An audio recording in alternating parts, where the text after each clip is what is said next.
अस्सलाम वालेकुम। PA6 दंगल के साथ मैं आपका होस्ट मुफीज आप सबको वेलकम करता हूँ। मोहम्मद सुफियान तबीयत की नासाजी की वजह से इस वक्त ये शो होस्ट नहीं कर रहे, इसलिए मैं आप सबके साथ आपका मेजबान हाजिर हूँ और मेरे मेहमान जो है शो में डॉक्टर मसूद राशिद ज्वाइन कर रहे हैं। अस्सलाम वालेकुम डॉक्टर साहब, कैसी तबीयत आपकी? वालेकुम अस्सलाम। क्या हाल है मुफीज भाई? बिल्कुल ठीक ठाक। आप सुनाए डॉक्टर साहब, कैसी तबीयत है? बड़े अरसे मार्केट बाद कैसी मैं है और आप? आप दोबारा आ रहे हैं। बिल्कुल। बल्कि मैं आज सोच रहा था कि बहुत देर बाद, बहुत टाइम बाद इंटरेक्शन होगा, मजा आएगा, बहुत सारे सवाल होंगे मेरे ज़हन में, बहुत सारी चीजें आपसे मुझे सीखने को मिलेंगी, व्यूअर्स को सीखने को मिलेंगी। तो इंशाल्लाह सब देखने वालों को बहुत मजा आने वाला है। डॉक्टर साहब, मिजाज कैसा है आपके? वो है आज से। अल्हम्दुलिल्लाह। और मार्केट के मिजाज आपको किस तरह लगता है? अगर मैं मार्केट का सवाल ओपनिंग कुछ इस तरह का रखूं कि वॉर भी हो गई, क्रूड ऑयल को भी देख लिया, बजट भी देख लिया, सारे अप्स एंड डाउन्स प्रोबेबली देख लिए, अब कौन सा अप एंड डाउन देखना रह गया है? स्ट्रक्चर टूटा, वापस आ गया मार्केट, एक क्लोजिंग भी, अब आप बताएं कि वो अच्छी क्लोजिंग थी, 1,24,000 के करीब मार्केट क्लोज हुई है। किस तरह देख रहे हैं मार्केट की क्लोजिंग को और सारे इवेंट्स जो कवर हुए हैं ये पिछले कुछ हफ्तों में? ये इन इन सारी चीजों को हम कवर करते हैं। पहले तो मैं बताता चलूं कि आज तो काफी मसरूफियत का दिन है, क्योंकि आज आपको पता है शाम को मैंने लाहौर, सारी जो लाहौर के जो मेंबर्स हैं उनके एजाज में एक डिनर होस्ट किया हुआ है लाहौर जिमखाना में। तो वो कोई 40 45 के करीब शायद अटेंडीज है। लाहौर जो हमारे जो लाहौर ग्रुप के जो जो आपके मेंबर्स हैं व्हाट्सएप ग्रुप के? व्हाट्सएप में। बिल्कुल। जी जी जी। तो वो उनको रात को 8 बजे इंशाल्लाह ताला होस्ट किया हुआ है, तो उसकी वजह से काफी तो वो लिस्टें बनानी, ये करना वो करना, कौन आ रहा है कौन नहीं आ रहा है। तो वो हमारे फारूक भाई हैं, सॉरी रिजवान भाई हैं। तो वो कोऑर्डिनेट कर रहे हैं। और तो काफी लोग आ रहे हैं, बल्कि पिंडी से भी आ रहे हैं और सदरन पंजाब से भी आ रहे हैं खाली डिनर के लिए। तो I am honoured host them all. और सर, आपसे उसमें बहुत लोग इंशाल्लाह ताला। सीखते हैं। और जो आप हमेशा ही बात करते हैं कम्युनिटी बिल्ड करना, और वो कम्युनिटी रिफ्लेक्ट करती है just not on WhatsApp group या एक ऑनलाइन डिस्कशन में, बट एक हेल्दी डिस्कशन में जहाँ पे बंदा बैठ के ओवर द टेबल बहुत सारी बातें कर सकता है, बहुत कुछ सीख सकता है, just not with market related but उसके अलावा भी beyond market I would say. तो ये बड़ा एक आपने जबरदस्त इनिशिएटिव रखा है अपनी व्हाट्सएप कम्युनिटी के साथ इंटरेक्शन का, मिलने का। एंड हम तो हमेशा सीखते हैं, एंड आई एम श्योर कि आपको और तमाम मेंबर्स को आज बड़ा मजा आने वाला है। और अगेन थैंक यू कि आपने टाइम निकाला ताकि हम अपना शो जो है वो कंप्लीट कर सके। जी डॉक्टर साहब, अच्छा, मार्केट इस दूसरा वक्त किस तरह से? दूसरी जो बात है कि तो बिल्कुल ही प्रैक्टिकल बात पे आने से पहले पहले एक इम्पॉर्टेंट चीज मैंने ये बतानी है अपने व्यूअर्स को, कि देखिए हमने दो जंगें देखी। और दो जंगों में एक हमने चीज जो नोट की कि ये जो इंडियन मार्केट थी वो भी कुछ हद तक स्टेबल रही जंग में। और हमारे यहाँ वॉलेटिलिटी रही एकदम 5,000 5,000 6,000 पॉइंट या 8,000 पॉइंट नीचे ऊपर, इस तरह।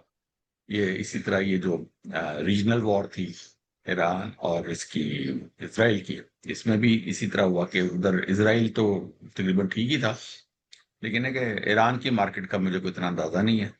लेकिन है कि ये जो हमारा जो पाकिस्तान था हम उसमें थे, वो मतलब है कि वॉलेटाइल थे ज्यादा, हम रिएक्शनरी थे। तो मेरा कहने का मकसद ये है कि यार देखें, जो बहुत ही इंपॉर्टेंट चीज होती है ना, ये जो मार्केट है ना, ये एक वे ऑफ डूइंग बिजनेस से मैं बार बार कहता होता हूँ कि इसमें इस तरह होता है कि आपने 20 20 20 और 40 के हिसाब से आप चल रहे होते हैं। ये जो 20 होता है ये टेक्निकल एनालिसिस होता है, 20 होता है ये फंडामेंटल एनालिसिस होता है, 20 होता है ये न्यूज होता है, और 40 होता है वो टेम्परामेंट होता है और साइकेट्री और साइकोलॉजी के ऊपर डिपेंडेंट होता है बंदे की।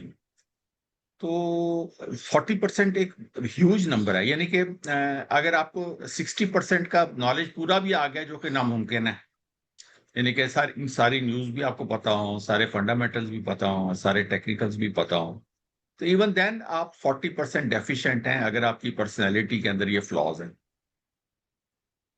कि आपने मतलब है कि तीन चीजें बड़ी इंपॉर्टेंट होती हैं आप में मार्केट के अंदर बिजनेस करने के लिए। एक तो ये है कि सबसे इंपॉर्टेंट होता है उसमें डिसिप्लिन। फिर नंबर दो पे आपके पास वो होता है क्या कहते हैं, जो टेम्परामेंट जो होता है कि आप कितने बहादुर हैं। और नंबर तीन पे आपके पास ये होता है कि आप कितने आप वेल प्रिपेयर्ड हैं, आपकी टाइमिंग कैसी है। मतलब है कि इसमें होता ही है कि डिसिप्लिन से मेरी मुराद ये है कि देखें आपने एक कोई भी किराना स्टोर खोला है और या कोई अखबार निकाला है बिजनेस में, या कोई कोई भी चीज मिल लगाई है, तो वो आपने जो भी उसकी टाइमिंग्स है आपको उससे एडेयर करना पड़ेगा, यानी कि उसके साथ स्टिक करना पड़ेगा। ये नहीं हो सकता कि दुकान आपने 9 बजे सुबह खोलनी है या 5 बजे या 6 बजे सुबह खोलनी है, किसी दिन 9 बजे खोल ली, किसी दिन 10 बजे खोल ली, किसी दिन 7 बजे खोल ली। You have to be there at 5 o'clock और 6 o'clock इन द मॉर्निंग। मोहल्ले की जो किराना स्टोर होता है या जो भी होता है वो 6 बजे खुल जाता है, क्योंकि बच्चों ने नाश्ता करना, डबल रोटी आनी, तो वो दुकान खुली होगी मोहल्ले की, तो वहां से वो चीजें लेके आएंगे ना। इसी तरह फिर ये होता है कि आपने जो आपका जो पेशेंस बड़ी इंपॉर्टेंट होती है, सब्र। अब आपने दुकान खोल लिया तो आपको तो नहीं पता कि आज कितनी सेल होगी, हो सकता है सेल आज ना ही हो। आपका रेस्टोरेंट खोला आपने, आपने डिसिप्लिन के तहत आपने खाना भी तैयार करके रख लिया है, उसको खोल भी लिया है, बंदे भी वहां पे बड़े वर्दी शर्दी पहन के खड़े हुए हैं, लेकिन गाहक नहीं आए। तो आपके पास पेशेंस होती है कि आप कहते हैं चलें आज नहीं तो कल, कल नहीं तो परसों, इस तरह करके। तो आपको यानी कि आपके अंदर सब्र का जो मादा है ना वो होना चाहिए। ये मैं कह रहा हूँ कोई भी कारोबार करें ना, स्टॉक मार्केट एक कारोबार है, लेकिन इसको हम बाद में इसमें लेके आते हैं। और फिर जो तीसरी चीज जो है कि आपने ये सारा कुछ करके तो आप में जो आपने इसके जो टाइमिंग है और आप में कितना गुस्सा या आप कितने कामली इस सारे चीज को हैंडल कर रहे होते हैं, वो बड़ी इंपॉर्टेंट होती है। अच्छा, अब इसमें वो ये सारी चीजें होंगी, आप इसका नतीजा क्या निकलेगा कि आपने, अगर आपका जो डिसिप्लिन से मुराद ये है कि अगर आपका जो सिस्टम है जो भी आपने डेवलप किया हुआ है, आपने किसी से सीख के किया हुआ है, खुद बनाया हुआ है, तो उसमें मैं हमेशा क्या करता हूँ कि ये 70 और 30% का कॉइन है। यानी कि एक साइड 70% भारी है, दूसरी साइड 30% हल्की है। लेकिन जब आप उसको उछालेंगे तो आपको तो नहीं पता कि कौन सा हेड आएगा कि टेल आएगा। और ये भी हो सकता है कि लगातार 3 दफा टेल आ जाए और लगातार 3 दफा हेड आ जाए, ये हो सकता है। तो आपको उसमें ये देखना पड़ेगा कि आपने, ये नहीं हो सकता कि आप कॉइन सारे 70 30 60 40, कॉइन से मुराद ये स्ट्रेटेजी है, आप समझे। डिविजन्स तो तो होंगी, परसेंटेजेस तो होंगी उसके बीच में। हाँ, तो उसमें कोई 60% उसका विन रेशो होगा, कोई 70 होगा, कोई 80 होगा और कोई 50-50 होगा। तो वो आपने कॉइन उछाला तो हो सकता है लगातार 3 कॉइन आप हार जाएं, 3 दफा टॉस हार गए। आप ये क्रिकेट मैच होते हैं तो आपने देखा ही है कि जो खिलाड़ी हैं वो, और जो कैप्टन होता है, हार ही जाता है, 2 दफा 3 दफा हार जाए, लगातार 3 दफा जीत जाए। तो लेकिन वो हारने और टॉस के हारने और जीतने पे ये नहीं हो सकता कि वो टीम बदलता रहे। जो टीम उसके पास जो 15 रुकनी या 12 रुकनी टीम है, उसी के अंदर से ही उसने वो खिलाड़ी सिलेक्ट करना होता है। यानी कि वॉच लिस्ट वही होती है, और आपने उसी में से ही अपने जो शेयर्स हैं उनको ढूंढ के तो आपने उसमें से आपने सिलेक्ट करना होता है, और आपने उस स्ट्रेटजी को स्टिक करना होता है। यानी कि जिससे भी आपने जो कुछ भी सीखा हुआ है आपने उस पर कायम रहना है। और वो 3 दफा हारने के बाद चौथी दफा जीत भी सकती है, लेकिन चूंकि रिस्क टू रिवॉर्ड जो होता है बड़ा इंपॉर्टेंट होता है। उसमें ये होता है कि आपने, अगर आपने हारे हैं तो 1%, अगर आप जीते हैं तो 5% फर्ज करें। तो अगर आप 3 दफा भी जीत जाएंगे 10 में से, तो आप 5% आपकी जो है आपने अपना रखा हुआ है कि मैं जब भी जीतूंगा 5% के मार्जिन से जीतूंगा। तो वो आपके जो यानी कि नंबर ऑफ जो विन है वो यानी कि आप जीत जाएंगे, आप ज्यादा पैसा कमाएंगे, वो के आप 7 दफा हार गए, क्योंकि आपने मैक्सिमम 5%, 7% लूज करना है, और 5-5% के हिसाब से 15% आप विन कर गए 3 दफा जीतने के बाद, तो आप डबल तकरीबन विन कर गए। ठीक है तो ना। डॉक्टर साहब, अगर जी जी, मैं इसी बात को अगर आपके आगे बढ़ाऊं, एक सवाल मेरे जहन में आया। जैसे आपने ये डिसिप्लिन की बात की, आपने इमोशनल, ये साइकोलॉजी की बात की। हम अगर 20-20-20% रख लें फंडामेंटल, टेक्निकल और न्यूज़ को, और हम चले मान लेते हैं कि चलो एक बंदे ने ये ग्रिप कर लिया, 60% नहीं किया, 50%, 40%, जितना भी XYZ अमाउंट, उसने ग्रिप कर लिया। बात आती 40% पे। एज एन इंडिविजुअल जितने भी लोग हैं, जब वो पैसा लगाते हैं, तो जब एक पैनिक की, मैं अगर वॉर की एग्जांपल लेता हूँ, वॉर की सिचुएशन होती है या कोई भी कोई पैनिक सेलिंग हो जाती है किसी इंस्टीट्यूशन की तरफ से, कोई भी कोई टैक्स लग जाता है, किस तरह कंट्रोल करे वो, किस तरह वो एनालाइज करे कि अब उसने एग्जिट करना है मार्केट से, या ये एक नॉइज है, सेटल हो जाएगी। आप किस तरह करते होंगे, वो जैसे मैंने आप कहा अगर ना कि एनालाइज। आपने, नहीं तो मैंने यही तो कहा, सबसे पहले डिसिप्लिन है। जब आपका सिस्टम कह रहा है कि आउट हो, तो आप उस सिस्टम को जब ओवर रूल करेंगे तो आप लॉस में चल जाएंगे। मतलब आपने कोई भी सिस्टम लगा लिया, आपने ईएमए लगा लिए, 5 ईएमए लगा लिए, 9 ईएमए लगा लिए, आपने सुपर ट्रेंड लगा दिया, कुछ भी लगा लिया है, मतलब आपने एक एग्जिट इंडिकेटर या आपने एक एग्जिट लेवल बना लिया है। आपको टेक्निकल्स नहीं भी आते, तो आपने एक भी लेवल तो सोच लिया है ना, कि आपको ये कैलकुलेटर आपके पास है ना, आपने अपना कहा रिस्क कि मैनेज वन कर लिया परसेंट आपने कि इसके बाद मैंने एग्जिट के करना है। आपने आपने कैलकुलेटर पे देख लिया कि 1% लॉस क्या है, मैंने इस पे निकल जाना है। और आपने कैलकुलेटर पे कैलकुलेट कर लिया कि 5% प्रॉफिट क्या है, मैंने यहाँ पे टेक प्रॉफिट करनी है। ठीक है ना, तो ये मैंने आपको कहा कि आपको चाहे टेक्निकल्स आते हैं या नहीं आते, ठीक है। इवन खाली फंडामेंटल्स के ऊपर आप कैलकुलेटर तो यूज कर सकते हैं। तो कैलकुलेटर यूज करके आपने दो लेवल सेलेक्ट कर लिए कि ये मैं स्विंग खेलने लगा हूं या मैं ये ट्रेड लेने लगा हूं, तो इस पे ये प्रॉफिट है, ये लॉस है। और ये मैं स्विंग्स की बात कर रहा हूँ। इन्वेस्टमेंट में तो आपने जैसे ही रेट गिरने शुरू होंगे तो आप पैनिक की बजाय तो खुश होते जाएंगे ना कि चलो जी लेने की बारी आ गई। इन्वेस्टमेंट में बिल्कुल तो सही। बिल्कुल ही डिफरेंट तरीका है कि वो आपने लेडर डाउन करते करते, आप मैं ये कहता होता हूँ कि इन्वेस्टमेंट का तरीका ये है कि आपने गिरते हुए स्टॉक्स में क्वांटिटी बहुत कम रखनी है। इन्वेस्टमेंट के अंदर कितना, हमें क्या पता किसने 10% गिरना है, 20% गिरना है, 30% गिरना है। लेकिन मैं कहूंगा कि आपने रोजाना 100 100, 200 200, 300 300, 500 500 के हिसाब से, फर्ज कि आपने किसी चीज के 20,000 स्टॉक खरीदने हैं, किसी का 10,000 खरीदना है या 15,000 खरीदने हैं, लेकिन गिरते हुए स्टॉक में आपने 500 500, 300 300 के हिसाब से खरीदते जाना है, क्योंकि हम देखेंगे कल कितना गिरता है, उससे आगे कितना गिरता है। फिर जहां पे वो दोबारा बढ़ना शुरू होगा, वहां पे हमें पता होगा कि इसने पाँव लगा लिए हैं, तो वहां पे आप अपनी थोड़ी सी क्वांटिटी इंक्रीज कर देंगे और वेट तो करेंगे कि डॉक्टर साहब, भाई। ये गिरने का जो स्ट्रैटेजी, ये फॉलिंग लाइफ नहीं कहलाएगी कि मतलब इससे तो शायद इंसान के पास कैश ही खत्म हो जाएगा, वो लेवल नहीं आउट होगा करता ना, रहे, एवरेज आउट करता रहे, नहीं अब वो होगा। 50 50 100 100 पे कितना कैश, तो सही। 10,000 आपने करना है तो वो नहीं खत्म होगा ना वो सही। कंपनी। यानी कि बहुत अगर तो छोटा वो, अमाउंट।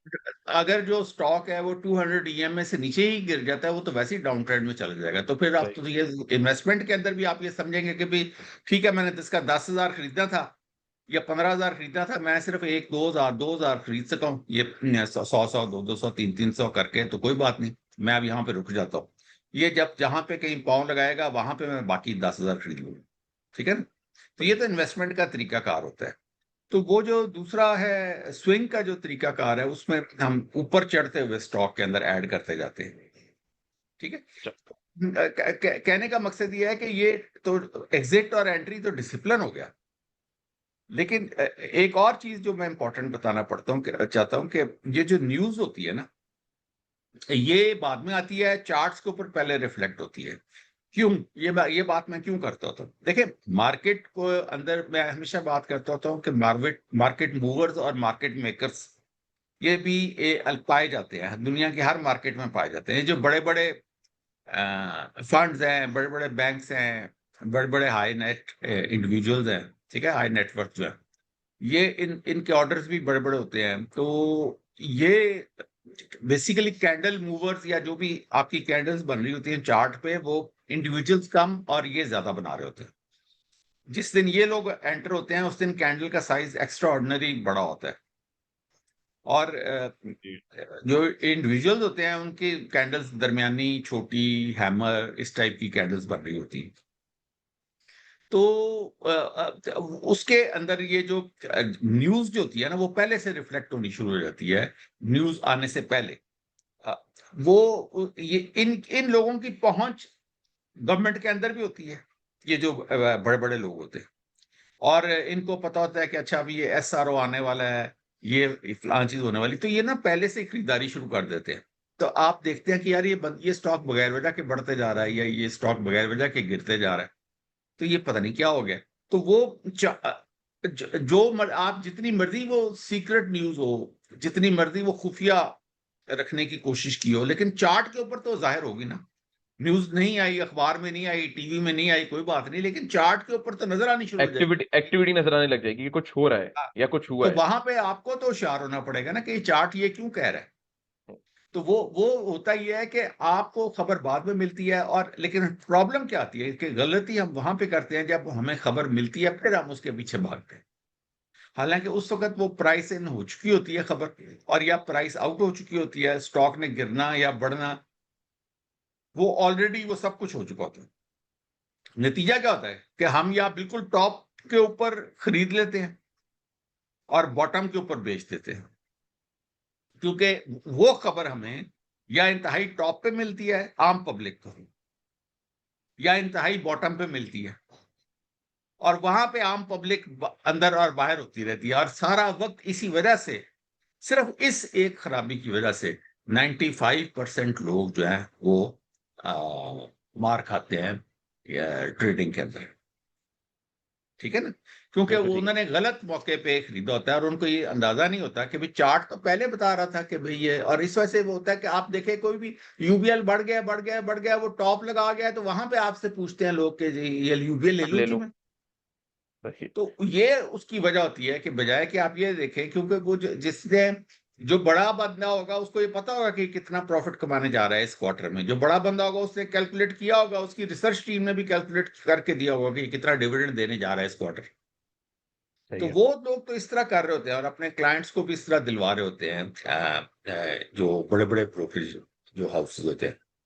क्लाइंट्स को फिर भी वो मैंने देखा है बेचारे कम ही मैटर करते हैं, उनको ज्यादा अपनी ही वेल्थ की फिक्र पड़ी होती है, और क्योंकि वो लोग खुद बड़े हैवीली इन्वेस्टेड होते हैं।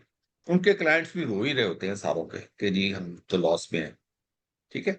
अच्छा, उसके बाद फिर ये होता है कि अब उसमें मैं ये कहता होता हूँ कि जो चार्ट्स बोलते हैं उसमें ये होता है कि उसमें भी जो लोग, जिस तरह चूहे पकड़ने वाली खिड़की होती है, वो मुख्तलिफ जगहों पे लगा के रखते हैं। जो जो बिल्कुल जो बहुत ज्यादा जो, यानी कि बॉटम पे पकड़ेंगे ना, मसलन वो समझें कि उसने अपनी जो खिड़की है ना वो मैन्युफैक्चरिंग फैसिलिटी पे लगाई हुई है। आप एकदम वो देखेगा कि यार इसने, ये पहले फर्ज करें कोई कारों का कारखाना है, तो वो कहेगा कि ये पहले तो ये 200-300 कारें महीने की बना रहा था, तब इसने एकदम 5-10 हजार कारों का ऑर्डर दे दिया पार्ट्स का इंपोर्ट करने सही। का। तो इसका मतलब है कि इसको कोई बड़ा ऑर्डर मिलने वाला है, या इसको पता है कि इस जगह पे बड़ी सेल होने वाली है, या इसको पता है कि टैक्स कम होने वाला है।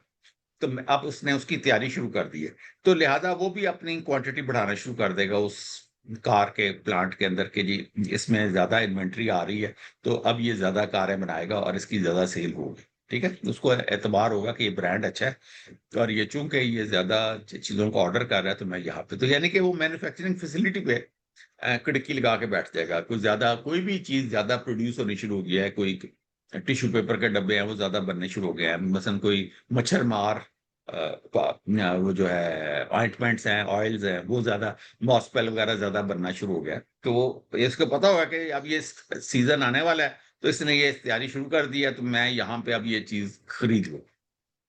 उसके बाद फिर दूसरी होती है कि जब शेल्फों के अंदर चीजें ज्यादा आनी शुरू हो जाती हैं, जो दुकानदार होते हैं वो भी मसलन एकदम पता होगा कि मलेरिया का सीजन आ रहा है, तो एकदम वो आपको मॉस्पेल शॉस्पेल ज्यादा नजर आने शुरू हो जाएंगे शेल्फ्स के अंदर। ये नहीं हो सकता कि इंतहाई सर्दी है तो उसमें भी भरे पड़े हैं, इंतहाई गर्मी है तो उसके अंदर भी भरे पड़े हैं। वो जब भी सीजन चेंज हो रहा था ना, उस सप्लाई वक्त एंड आपने डिमांड पे वो देखे, मैच कर लेता है। हाँ, तो वो जो दुकानदार होता है ना, वो उस तरीके से अपनी इन्वेंट्री को मैनेज कर रहा होता है कि वो, ताकि मेरी इन्वेंट्री स्टक अप ना हो, और उस सीजन के हिसाब से वो चीजें रख रहा होता है। तो दूसरी खिड़की वो वहां पे होती है, वहां पे देखते हैं कि जी अब ये इसकी यहाँ पे चीज आ गई है, वो यहाँ पे फिर उसके लेना शुरू कर देंगे जो बायर्स होते हैं, ये स्टॉक बायर्स होते हैं। ठीक है ना।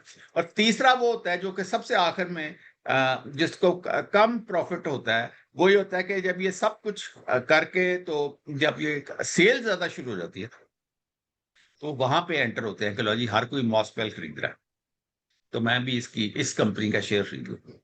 तो इस तरीके से मैं कह रहा हूँ कि तीन खिड़कियां होती हैं, और जो बिल्कुल जो डरू लोग होते हैं ना, वो वो जब लास्ट में आता है। मलेरिया खत्म हो जाएगा ना, तो उसको मॉस्पेल का शेयर खरीद लेंगे। सही उसके है। बाद वो तो पूछेंगे जी ये तो शेयर तो गिरना शुरू हो गए। तो वो आपने खरीदा किस टाइम पे है, टाइमिंग इज वेरी इंपॉर्टेंट। बिल्कुल। और आपकी बात से मैं ऐड करता हूँ, मुझे याद आया, क्योंकि जैसे आपने टेक्निकल्स की बात की है और आपने बताया कि कितनी इसकी इंपॉर्टेंस है, मैं अपने व्यूअर्स को भी बताना चलूँ कि डॉक्टर साहब का कोर्स आ रहा है, and technical analysis super class हमने इसको, आप लोगों को भी स्क्रीन नजर आ रही है? डॉक्टर साहब को मेरी स्क्रीन नजर आ रही है? जी। आपको बैनर नजर आ रहा है टेक्निकल एनालिसिस सुपर क्लास का? या अच्छा, तो मैं चाहता था कि व्यूअर्स को भी नजर आता रहे। लाइव जूम क्लासेस होंगी। जी डॉक्टर साहब। बहुत छोटे छोटे है, वो छोटा नजर आ रहा है, इसको बड़ा कर। एक सेकंड मैं बड़ा करता हूँ, एक सेकंड।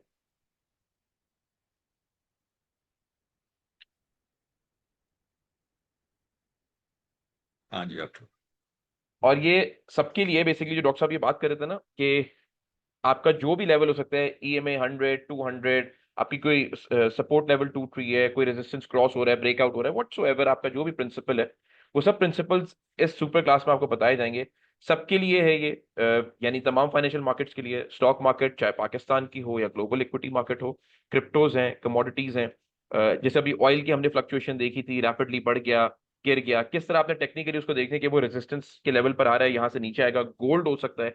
ये तमाम फाइनेंशियल मार्केट्स ट्रेड होती हैं, जितने भी ट्रेडेबल एसेट्स जिनके चार्ट्स हैं, वो सब हमारी सुपर क्लास में बताए जाएंगे। डॉक्टर साहब मोहम्मद सुफियान इसको लीड करेंगे। आपको चार्ट्स का इंट्रोडक्शन, कैंडल स्टिक्स किस तरह काम करती हैं, डाउ थ्योरी के क्या प्रिंसिपल्स हैं, एंट्री एग्जिट स्ट्रेटजीज बहुत इंपॉर्टेंट होती हैं। जैसे डॉक्टर साहब ने जब शो शुरू हुआ था तो उन्होंने बोला था ना कि आपका एक प्रिंसिपल होता है, अगर वो आपको सिग्नल दे दे, कोई भी एग्जिट इंडिकेटर आपको बता दे, तो वो एग्जिट एग्जिट इंडिकेटर क्या होगा, एंट्री इंडिकेटर क्या होगा, किस तरह आपने एनालाइज करना है, क्या स्ट्रैटेजीज होंगी।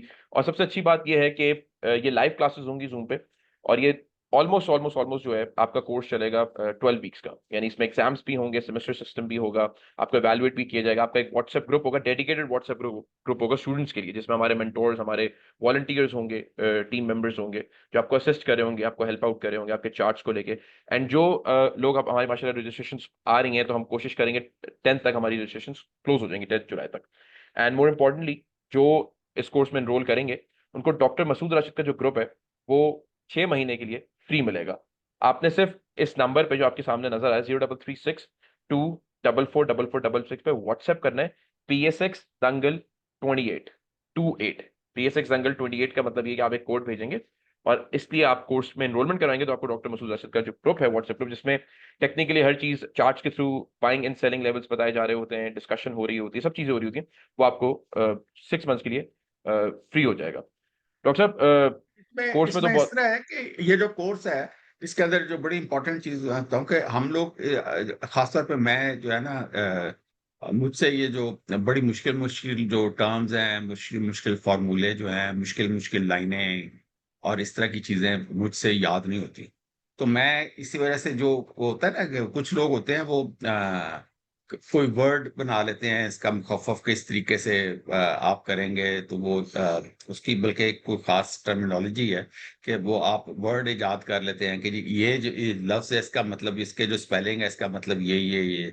तो बड़े आसान तरीके से मैं आपको हर चीज़ जो है ना एक्सप्लेन करूँगा और समझाऊँगा, और उसमें से हर किस्म की मुश्किल का जो एलिमेंट है ना, उसको निकाल के, यानी कि हमने तो देखना है कि एंड रिजल्ट क्या आता है। मिस्टर हार्मोनिक्स इंतहाई डिफरेंट और डिफिकल्ट टॉपिक है, इंतहाई, क्योंकि उसके अंदर 15 शेप्स हैं, तो वो तो नामुमकिन है कि वो याद कोई कर ले कि इसका फिबोनाची लेवल क्या है, उसका क्या है। मैं आपको आसान आसान बताऊंगा कि हर हार्मोनिक का फॉर्मूला क्या है, आपने कैसे किसी भी इस चीज को डील करना है, और इसके टारगेट्स क्या होते हैं, इसके स्टॉप लॉसेस किधर होंगे, ठीक है ना, बहुत आसान तरीके से, यानी कि जिसमें आप को चीज समझ भी आ जाए और आप उसको आप उसको अप्लाई भी कर लें अपने चार्ट्स के ऊपर, और आसान तरीके से आप बात समझे। एक तो ये बहुत इंपॉर्टेंट होती है कि भी अगर आपके स्टूडेंट्स जो हैं वो कंफ्यूज हो जाएंगे ना, और वो उसी चीज में, यानी कि उसके ऊपर मैं अपनी काबिलियत का रूप झाड़ना शुरू कर दूं कि मुझे बहुत आता है,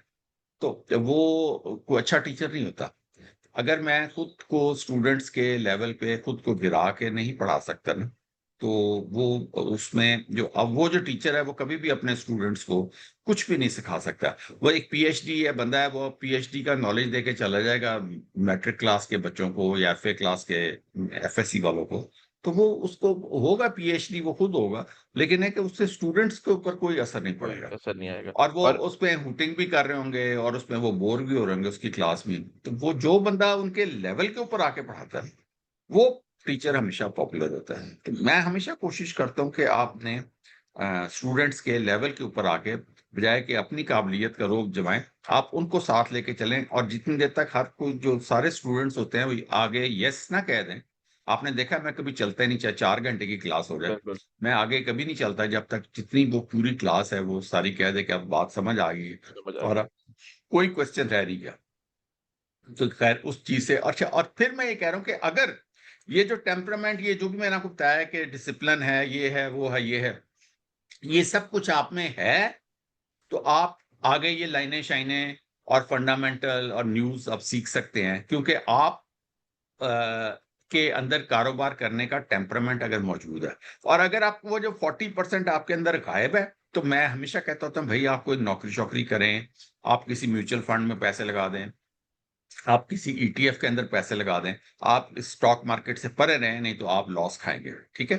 तो इसमें इम्पोर्टेंट ये होता है कि सबसे पहले आपने अपने आप को जज करना होता है। अगर आप डरू हैं और आप भाग जाते हैं कि जी बम पड़ गया, ये हो गया, वो हो गया, फलाँ हो गया, कोई न्यूज़ आ गई तब भाग गए। देख, वो अगर आप में सब्र नहीं है, आप बहादुर नहीं हैं, आप में डिसिप्लिन नहीं है, ये तीनों चीज़ें में लैग करते हैं। जब दिल की आप उठ गए और 12 बजे, 1 बजे तक आप सोते रहते हैं, क्योंकि आपकी दुकान 12-1 बजे खुलती है, मार्केट तो सुबह 9 बजे खुल जाती है। तो फिर आप वो काम ना करें, जो आप काम नहीं कर सकते, उसमें अपने आप को मजबूर ना करें, तो क्योंकि वो आपके लिए बोरिंग काम हो जाएगा। डॉक्टर आपने कहा बम गिरे, कोई टेंशन नहीं, तो अब तो बम बम जो गिरने थे, खुदा ना खास्ता सब चीजें ठंडी हो गई हैं, सीज फायर हो गए हैं, सब कुछ हो गया। अब हम इंडेक्स का नेक्स्ट टारगेट क्या देख रहे हैं? आपके चार्ट्स क्या बता रहे हैं? अच्छा, अब तो अभी हमारे पास हम पहले क्लोजिंग है, पहले हम जून क्लोजिंग। देख लेते हैं। बिल्कुल स्क्रीन में शेयर करता हूँ ताकि बिल्कुल इसको बिल्कुल। अभी देख लेते हैं कि अभी क्या हिसाब चल रहा है।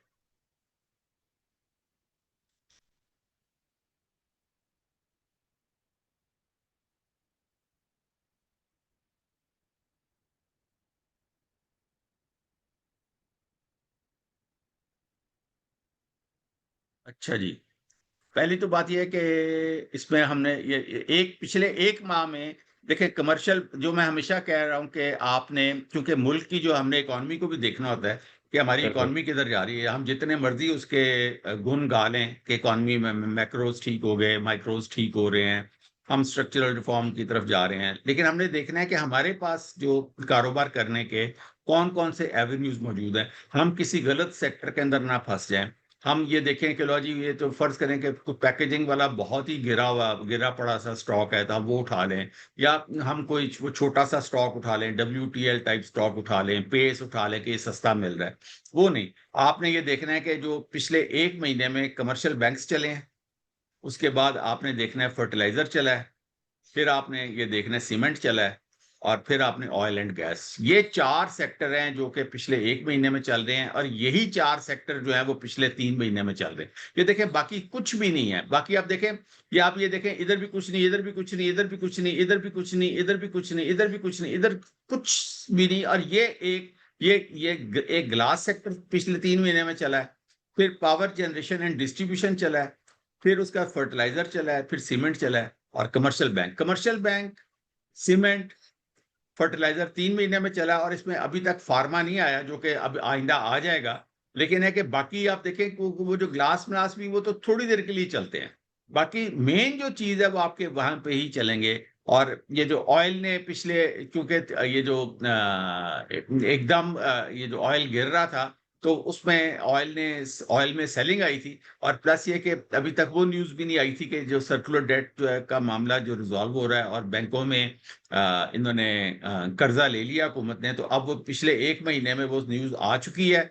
तो लिहाजा यहाँ पे अब ये जो ऑयल है, ये जो वो ये चौथे नंबर पे आ चुका है कि ये 1, 2, 3, 4 सेक्टर जो हैं इस वक्त ये चल रहे हैं 1 माह के अंदर। और अभी भी जो यही 4 सेक्टर, और इसमें फार्मा आप लगा लें, जो कि ये रिजल्ट सीजन के दौरान एक्टिव होगा, और इसके अंदर आपके प्रॉफिट्स आएंगे। और जो मैं हमेशा कहा करता हूँ कि साल में 2 मौके ज़रूर आते हैं जहाँ पे आपका जो प्रॉफिट होता है वो 10 से 20% के दरमियान डिफरेंट शेयर्स के अंदर आता है। और उसमें ये एक जून क्लोजिंग होती है और एक दिसंबर क्लोजिंग होती है। तो अगर फर्ज करें कि आपका एवरेज प्रॉफिट 15% आ जाता है इन 2 रैलीज के नतीजे में, तो साल का आप 25 से 30% कमाते हैं एक मार्केट में, जो कि बहुत ही अच्छी रिटर्न है। ये उसके लिए इसमें कोई छक्का नहीं है, कुछ नहीं है, इसमें सिर्फ अकल का इस्तेमाल है थोड़ा सा कि अच्छा अब इसकी क्लोजिंग है तो ये कंपनियां अपना ईयरली रिजल्ट देंगी, अब इसकी क्लोजिंग है तो ये कंपनीज अपना रिजल्ट देंगी। ये जून क्लोजिंग की कंपनीज हैं और ये दिसंबर क्लोजिंग की कंपनीज हैं, और इन्हीं दो क्वार्टर्स के, इन्हीं इन्हीं दो यानी कि पीरियड्स के दौरान ज्यादातर डिविडेंड्स अनाउंस होते हैं। बहुत कम कंपनियां होती हैं जो कि क्वार्टरली डिविडेंड अनाउंस करती हैं, लेकिन काफी ज्यादा कंपनीज बाई एनुअली 2 दफा, और कुछ ऐसी कंपनीज हैं जो साल में 1 दफा डिविडेंड अनाउंस करती हैं। तो इस तरीके से आपने इसमें से बिजनेस करना होता है। इसमें आप ये देखें कि ये केएससी ऑल है, और इसके अंदर ये 1 मंथ के अंदर आप देखेंगे कि ये देखें काफी हरियाली है, यानी कि चीजें शुरू हो गई हैं, क्योंकि ये जून की क्लोजिंग का टाइम आ रहा था। तो अब यहाँ पे चीजें बढ़नी शुरू हो गई हैं, और इसके नतीजे में हरियाली आपको नजर आ रही है। ये हीट मैप है आपका, और इसमें अगर आप 3 महीने पे चले जाएंगे तो ये देखें एकदम लाल हो गए, यानी कि 3 महीने पहले मार्केट जो थी वो 3 महीने के दौरान जो एवरेज है वो लाल ही है, यानी कि मार्केट क्या ने जो क्या वजह करेक्शन बनी डॉक्टर साहब कि 3 महीने से 1 महीने में जो ये रेड टू ग्रीन का शिफ्ट आया है, इसके पीछे एक्सक्यूज मी ट्रिगर वजह क्या नहीं है, था? इसमें जून क्लोजिंग आ रही है ना। सही है, क्लोज आ गया मतलब जून करीब आ गया, तो उस जून वजह से क्लोजिंग आ रही है, अब लोगों स्विचिंग ने एंड लेना स्वैपिंग शुरू स्टार्ट कर हुई। दिया, और उन्होंने अपनी तैयारी शुरू कर दी है कि हमने इससे ये चीजें अपनी इकट्ठी करनी है। सही है। इस अच्छा, जब जब दिसंबर क्लोजिंग खत्म हुई तो फरवरी मार्च तक डिविडेंड वगैरह और बोर्ड मीटिंग्स आती रही। आती रही। अप्रैल, मार्च, अप्रैल, मई, ये 3 महीने करेक्शन हुई, क्योंकि वो मार्केट ने दोबारा जगह बनानी थी, अगली रैली के क्योंकि लिए। मार्केट टॉप पे जा लगती है ना रिजल्ट सीजन के दौरान, क्योंकि लोग एग्जूबरेंस में, एक्साइटमेंट में, लोग ज्यादा से ज्यादा महंगी चीज खरीद के तो वो उस रिजल्ट के पीछे भाग रहे होते हैं। आपने देखा है कि जब जैसे ही रिजल्ट आता है तो वो कंपनी गिर जाती है। बिल्कुल ऐसे ही है, तो वो अनाउंसमेंट के क्या बाद है कि नीचे आ अभी जाएगी। अभी जब ये 1 महीने पहले ये देखें, ये देखें, अब यहाँ पे पीएसओ भी खरीद रहे हैं लोग, वहां पे ये मैपल लीफ भी खरीदे हैं, लकी भी खरीदे हैं, डीजीकेसी, नेशनल बैंक, बैंक ऑफ, जो जो लोग समझते हैं, पीपीएल, ओजीडीसी, एचयूबीसी, ये सारे, ये जो चीजें, जो जो भी नेशनल फूड, ये सब कुछ जो खरीद रहे हैं, आईएलपी, एनएमएल, ये उनके ख्याल में ये प्रॉफिट में आएंगी, ये कोई डिविडेंड देगी छोटा मोटा, ठीक है ना। तो लोग इसकी तैयारी करके रखते हैं। तो जैसे इनके रिजल्ट आते जाएंगे तो लोग समझते हैं कि अब उसने डिविडेंड अनाउंस कर दिया, अब ये बढ़ेगा नहीं, वो उस वक्त वो ज्यादातर चांसेस यही होते हैं कि वो स्टॉक गिरेगा, क्योंकि उसने ये डिविडेंड शिविडेंड हर चीज प्राइस इन कर ली होती है पहले ही, एक्सपेक्टेडली, कि भाई तो इतना कुछ आएगा तो मैं पहले ही जो है ना उसमें से लेके निकल जाऊं। सही, तो डॉक्टर साहब लोग जो है उसमें से फिर सेलिंग करते हैं रिजल्ट आने के बाद, या रिजल्ट आने से थोड़ा एक आध दिन पहले ही सेलिंग शुरू हो जाती है। बिल्कुल ठीक है। तो जी डॉक्टर साहब अब जैसे आपने बताया कि हमारे पास कमर्शियल बैंक्स का सेक्टर है, ऑयल, फर्टिलाइजर, ये वाले सेक्टर क्लास भी चला। अब इन सेक्टर्स को अगर सामने रखते हैं और जून क्लोजिंग को सामने रखते हैं और इस वक्त इंडेक्स को सामने रखते हैं, इन तीन चीजों को अगर मैं सामने रखता हूँ और मैं आपसे सवाल करता हूँ कि जून क्लोजिंग के बाद भी क्या यही 3 महीने से ये सेक्टर्स चल रहे थे, क्या यही सेक्टर कंटिन्यू करेंगे या स्विचिंग एंड स्वैपिंग होगी, लोग पैसा शिफ्ट करेंगे, इंस्टीट्यूशन पैसा शिफ्ट करेंगे किसी और सेक्टर में? जैसे फार्मा की आपने बात की कि फार्मा में भी पैसा आ सकता है, आएगा भी। आएगा आएगा, दूसरी नहीं ये चार तो चलेंगे ना, मैं ये कह रहा हूँ कि यही चार इस क्लोजिंग में चलेंगे, यही चार सही है। अगली क्लोजिंग में भी चलेंगे, अच्छा, यानी अनलेस इन्हीं चारों पैसा पाकिस्तान में घूमेगा। कोई दूध और शहद की नहरें ना बहनी शुरू हो जाए। अच्छा, तब तक ये यही चार सेक्टर्स चलेंगे। हाँ जी, ये जब तक सही है। हमारी इकोनॉमी इस तरह है, स्ट्रैंगुलेटेड है, यही चार सेक्टर चलते रहेंगे, और इन्हीं के अंदर हमने काम करना है। और इन चार सेक्टर्स में फॉर एग्जांपल अगर मैं आपसे पूछूं कि डिविडेंड्स अभी आपको ठहर जाए लगता ना, है कि, अभी हम इसको अच्छा मुकम्मल कर लेना पहले इंडेक्स ठीक है को। ठीक है ठीक है, बिल्कुल ठीक है। ये आपका जो है ना मंथली आपका चार्ट है, ये बिल्कुल मंथली सही। कैंडल्स है, ठीक है। अब आप ये देखें कि ये यहाँ पे जो था ये 45,000 से ये शुरू हुई, और ये जो चीज है ये आपका जो है 9 EMA है, ये जो है 21 EMA है, ये आपका 44 EMA है, ये आपका 100 EMA है, और ये आपका 200 EMA, और ये मंथली है। और आपने अभी तक देखा कि आपका जो 9 EMA भी नहीं टूटा नहीं टूटा। मंथली सही में, है। और बिल्कुल वो सही है। उसके ऊपर सपोर्ट लेती जा रही है, और आपने ये एक दफा ड्रिल किया, लेकिन जो क्लोजिंग इसकी हुई है, या कैंडल के ये जो ओपन और क्लोज है, ये इसके ऊपर ही है। इसने ये जो विक जो थी, जंग वाली जो विक थी पाकिस्तान इंडिया वाली, उसमें इसने एक दफा इसको ड्रिल किया, लेकिन इसके बाद में क्लोजिंग इसके ऊपर ही दी थी इसने, ठीक है। तो सही है। उसमें अब ये है कि ये जो ऊपर ये जो पीली लाइन है, ये एक ट्रेंड लाइन है जो कि हमने जहां पे मार्केट साइडवेज हुई थी ना, वहां पे लगाई थी। और सही है। इसमें अब ये देखें कि ये भी टूट गई है, यानी कि इसने ब्रेकआउट दिया हुआ है। हम्म, अब ये अगर महीना क्लोज होता है और इस ट्रेंड लाइन के ऊपर होता है, तो यानी कि इस बारी मंथली का ब्रेकआउट शुरू हो जाएगा।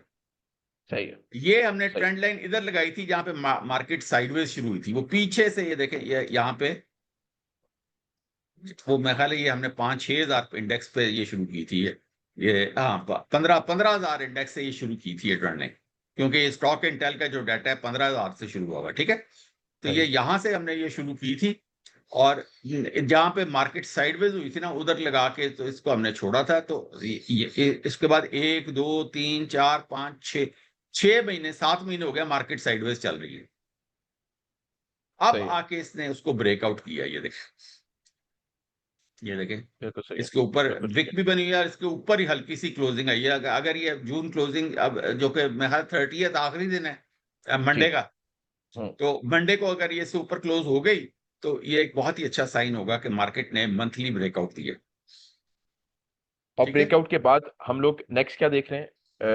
अभी जो हमारा इंडेक्स है फिर 124 के आगे नया करीब। हाई लगेगा ना। मेरा कहने का मकसद था कि मार्केट ने अपनी साइडवेज मंथली करेक्शन मुकम्मल करके अगला ब्रेकआउट दे दिया।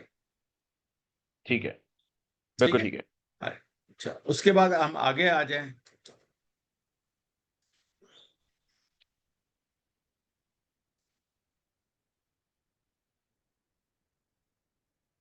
इसके अंदर भी ये बॉक्स के अंदर ये साइडवेज वीकली की चल रहा था पोजीशन है हमारे इसके। पास। हाँ जी, ये वीकली पोजीशन।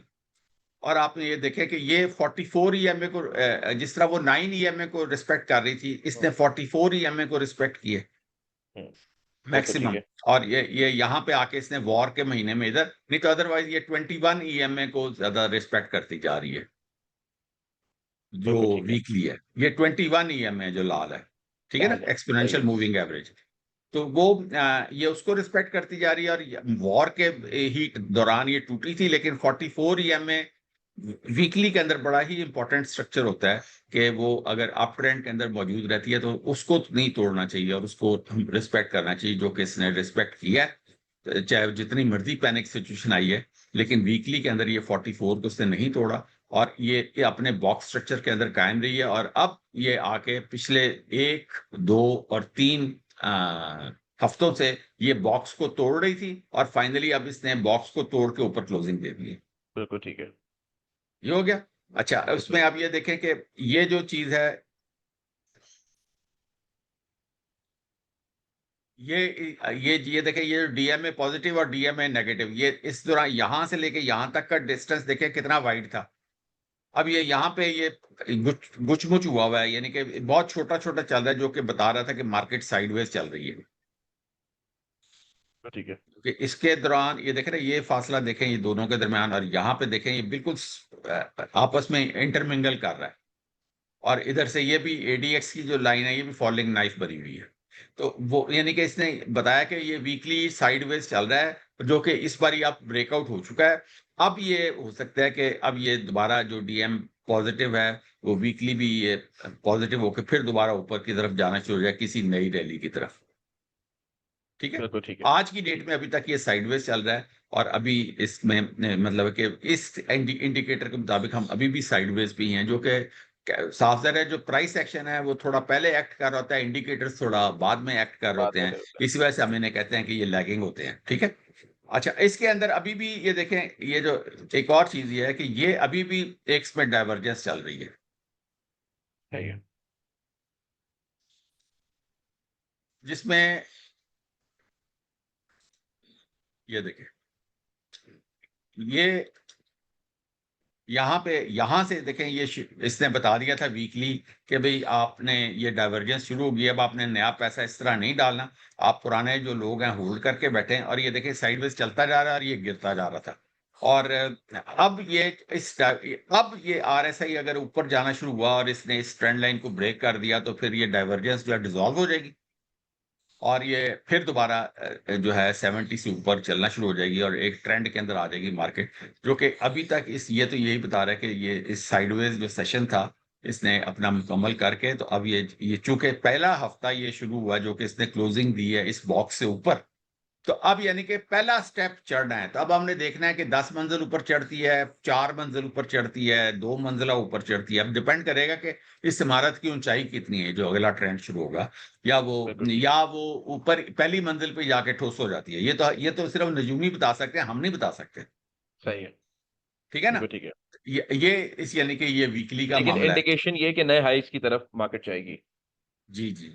अच्छा, अब ये वीकली आया, ये मेरा पुराना चार्ट है, ये देखें मैंने, डेली, ये हर ये डेली आ गया। हर जो ट्रेंड लाइन की ये मैंने ना 2 लाइनें बनाई हैं। ये एरिया है, ये 21 ईएमए का एरिया है, एक हाई और लो का। ये 44 ईएमए का एरिया है, हाई और लो का। और ये 100 ईएमए मैंने सिंगल ही लगाई हुई है। और मार्केट ने डेली पे 100 ईएमए के करीब आके करेक्शन लेके तो फिर ये वापस गई है, और इस वक्त ये 21 ईएमए के अपर एरिया के ऊपर खड़ी है। यानी कि बिल्कुल ठीक। मार्केट ने, यानी कि अब जो डेली में जब 21 ईएमए से ऊपर हो, तो इसका मतलब है कि ये डेली के अप ट्रेंड में है। सही है। और बिल्कुल ठीक अप है। ट्रेंड अब शुरू हुआ है। देखें, ये जो 4 दिन पहले कैंडल है, इसने इसको तोड़ा है। और ये देखें, ये हमने फिक्स वॉल्यूम रेंज लगाया हुआ है। ये इसका पॉइंट ऑफ कंट्रोल है, ये इसका वैल्यू एरिया हाई है, ये इसका वैल्यू एरिया लो है। तो ये रही इसी पॉइंट ऑफ, यानी कि इस जो फिक्स वॉल्यूम रेंज है, इसके अंदर ये सारी लड़ाई चल रही है साइडवेज की। बिल्कुल ठीक यहाँ है। पे जो लगाया हुआ है, तो इसमें अभी ये जो ये वाला जो था, ये जंग वाला इलाका था। जब पाकिस्तान इंडिया की जंग थी, उसमें रिएक्शन ज्यादा था। ये वाला जो है, ये जो बिल्कुल कि, ठीक। अच्छा, ये मार्केट जो है, ये डेली पे 200 ईएमए के ऊपर भी आके इसने टच किया, जब पैनिक बहुत फैला था। तो ये देखें, 200 ईएमए पे इसने आके सपोर्ट ली थी, जो कि बहुत डीप करेक्शन होती है, बहुत डीप होती है। ना आमतौर पे नहीं तो 100 ईएमए जो है ना, अच्छी करेक्शन होती है। वो ज्यादातर मार्केट 100 ईएमए पे ही रहती है। ठीक है ना? ये देखें, यहाँ पे भी 100 ईएमए पे रही है, इधर भी 100 ईएमए पे रही है। हालांकि ये रीजनल पैनिक था, लेकिन 100 ईएमए के ऊपर ही आके खड़ी रही है। लेकिन ये वाला जो पैनिक था, ये ज्यादा था, इंडिया पाकिस्तान वाला। तो वो 200 ईएमए के ऊपर आके खड़ी हुई। और इसमें यह है कि इसने ये जो वैल्यू एरिया हाई है, इसके ऊपर तोड़ के इसने क्लोजिंग दे दी है। अब जो पता चलेगा मंडे को, जब ये शुरू होता है, तो अब ये यहाँ से ये इसमें ये ऊपर जाना शुरू होगी। इसमें मैं आपको बता देता हूँ, एक मिनट, इसमें वो कहाँ पे आता है यार? हाँ, ये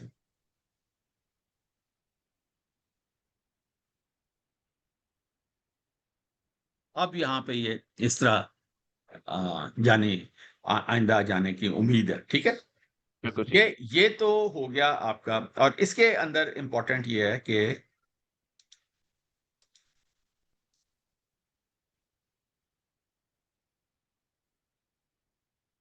ये कैसे बंद करते हैं यार? एनोटेट। मैं एक मिनट मैं हाँ, क्लियर कर देता हूँ, मैं क्लियर कर देता आप क्लियर कर दें। नहीं, ये मेरा कैसे खत्म होगा? हूँ। इधर आपके पास कैंसिल का ऑप्शन आ रहा होगा, एरो का ना, तो आप माउस पे क्लिक करेंगे तो आपका माउस सेलेक्ट हो जाएगा। उसी टूल बार पे आप देखेंगे ना, जहां से आपने पेन उठाया वहां पे आपके पास माउस का ऑप्शन आएगा।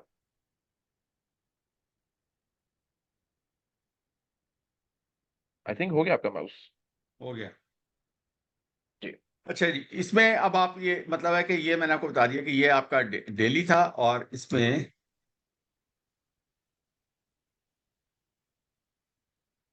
यार अभी भी नहीं हुआ। नहीं हुआ? अच्छा, वापस आप स्क्रीन शेयर करेंगे तो फिर माउस आ जाएगा। अच्छा, उस पर डॉक पे ना ऑप्शन होता है कि वापस आप कर्सर सेलेक्ट कर सकते हैं।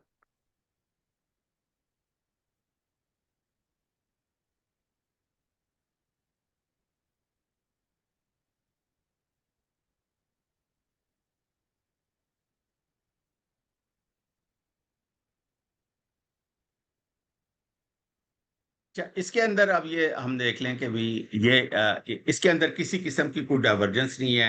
इसमें देखें, ये जो इम्पोर्टेंट चीज ये है कि ये 60 से ऊपर निकल गया है। आपका RSI 60, तकरीबन 60 के ऊपर पहुंच गया है। तो हमारा तरीका क्या होता है कि हम 50 पे पहली बाइंग डालते हैं, 60 पे दूसरी डालते हैं, और 70 के ऊपर हमारे पास जितने फंड्स होते हैं हम लगा देते हैं। और उसके अंदर हम मैक्सिमम गेन लेते हैं। और उसके बाद फिर जब ये 70 से जब दोबारा नीचे आता है, तो वहां पे हम एग्जिट कर जाते होते हैं। ये RSI को हम इस तरीके से देख रहे होते हैं। ठीक है ना? तो वो इसमें ये है कि ये जो ओबीवी है, आप ये देखिए, ये वॉल्यूम्स भी इंक्रीज कर रहे हैं। ठीक है। और उसके अलावा ये हमारा, ये देखें, ये ओबीवी है, ये जो है, ये प्राइस टू वॉल्यूम, वॉल्यूम हमेशा जो है वो हाई नेट वर्थ इंडिविजुअल्स बनाते हैं, और वॉल्यूम्स जो है वो हमेशा बिग इंस्टीट्यूशंस बनाती हैं। तो ये वॉल्यूम है, ये उसकी मूविंग एवरेज है। और आप ये देखिए कि ये इस वक्त इसने आके ये करेक्शन लिए कि फिर अब दोबारा ऊपर को जाना शुरू हो गया, यानी कि अब इसमें फिर दोबारा वो म्यूचुअल फंड्स और ये बैंक्स और इंश्योरेंस ये बाय करना शुरू हो गए हैं। और अब ये इसी तरह ये देखें, ये मूविंग एवरेज के दरमियान ये ज्यादा इसका फासला है। इसी तरह ये आप इधर देखिए, ये देखें, जब बहुत ज्यादा ट्रेंड होता है तो ये देखें, ये मूविंग एवरेज पीछे रह जाती है और ये ज्यादा तेजी से ऊपर जा रहे हैं। फिर जहाँ पे करेक्शन आती है, फिर वो इसको नीचे तोड़ के निकल जाती है। फिर ये 2 दफा इसने तोड़ा, एक दो और ये 3 4, यहाँ पे करेक्शन आई है, और अब यहाँ से फिर दोबारा इसने ऊपर जाना शुरू किया है, यानी कि अब उसने अपना सफर शुरू किया है ऊपर जाने का। तो ये ऊपर की तरफ। अभी ये 20 से भी ऊपर भी निकल सकता है। तो यानी कि ये सब कुछ यही बता रहा है कि भाई अब ठीक चीजें ठीक है। ठीक है। अब जिसने अब तेजी। पोजीशन लेनी है वो हम्म, ले सकता है, और सही है। यही मौका है इस वक्त। अब अगर वो अपने बहुत ज्यादा केयरफुल रहने की कोशिश करेगा तो मसला होगा। अब इसमें लेकिन मसला जो अगला आ रहा है ना, वो ये है कि यहाँ पे एक खतरा है कि ये डबल टॉप बन रहा है। ये तो थे जो सही हमने है। पीछे बताए हैं, वो सारे पॉजिटिव्स थे। सही है। एक ही चीज नेगेटिव आ रही है कि ये डबल टॉप बनेगा। इस बार इसको ये डबल टॉप तोड़ के तो ऊपर को आगे निकलना चाहिए अगर ये जून रैली में। सही है। और अगर यहाँ ताकि पे आके या तो ये साइडवेज हो जाती है, तो या फिर दोबारा नीचे को गिरना शुरू कर देती है, तो फिर यानी कि इसका मतलब है कि ये मार्केट अपना हाई नहीं तोड़ सकी, और इसी के दौरान, इसी साइडवेज के दौरान ही ये रिजल्ट्स आएंगे। लेकिन इसका मतलब फिर ये भी है कि आपने इस लेवल पे 126 के लेवल पे होशियार रहना है। इसके ऊपर आएगी तो आपने देखना है कि आपका ब्रेकआउट हुआ है, नहीं तो आपको ये पता होना चाहिए कि इंडेक्स आपका साइडवेज रहेगा और इसी दौरान रिजल्ट आते रहेंगे। करेंगे। ठीक है, और उसके ये बीच में इसका ही नेगेटिव है। सही है। Double top is the only thing जो देखनी पड़ेगी, और वो 126 का लेवल है इंडेक्स का। अच्छा, अब इसमें ये देखिए कि ये यहाँ पे मैंने एक और भी मैंने निकाला था, हाँ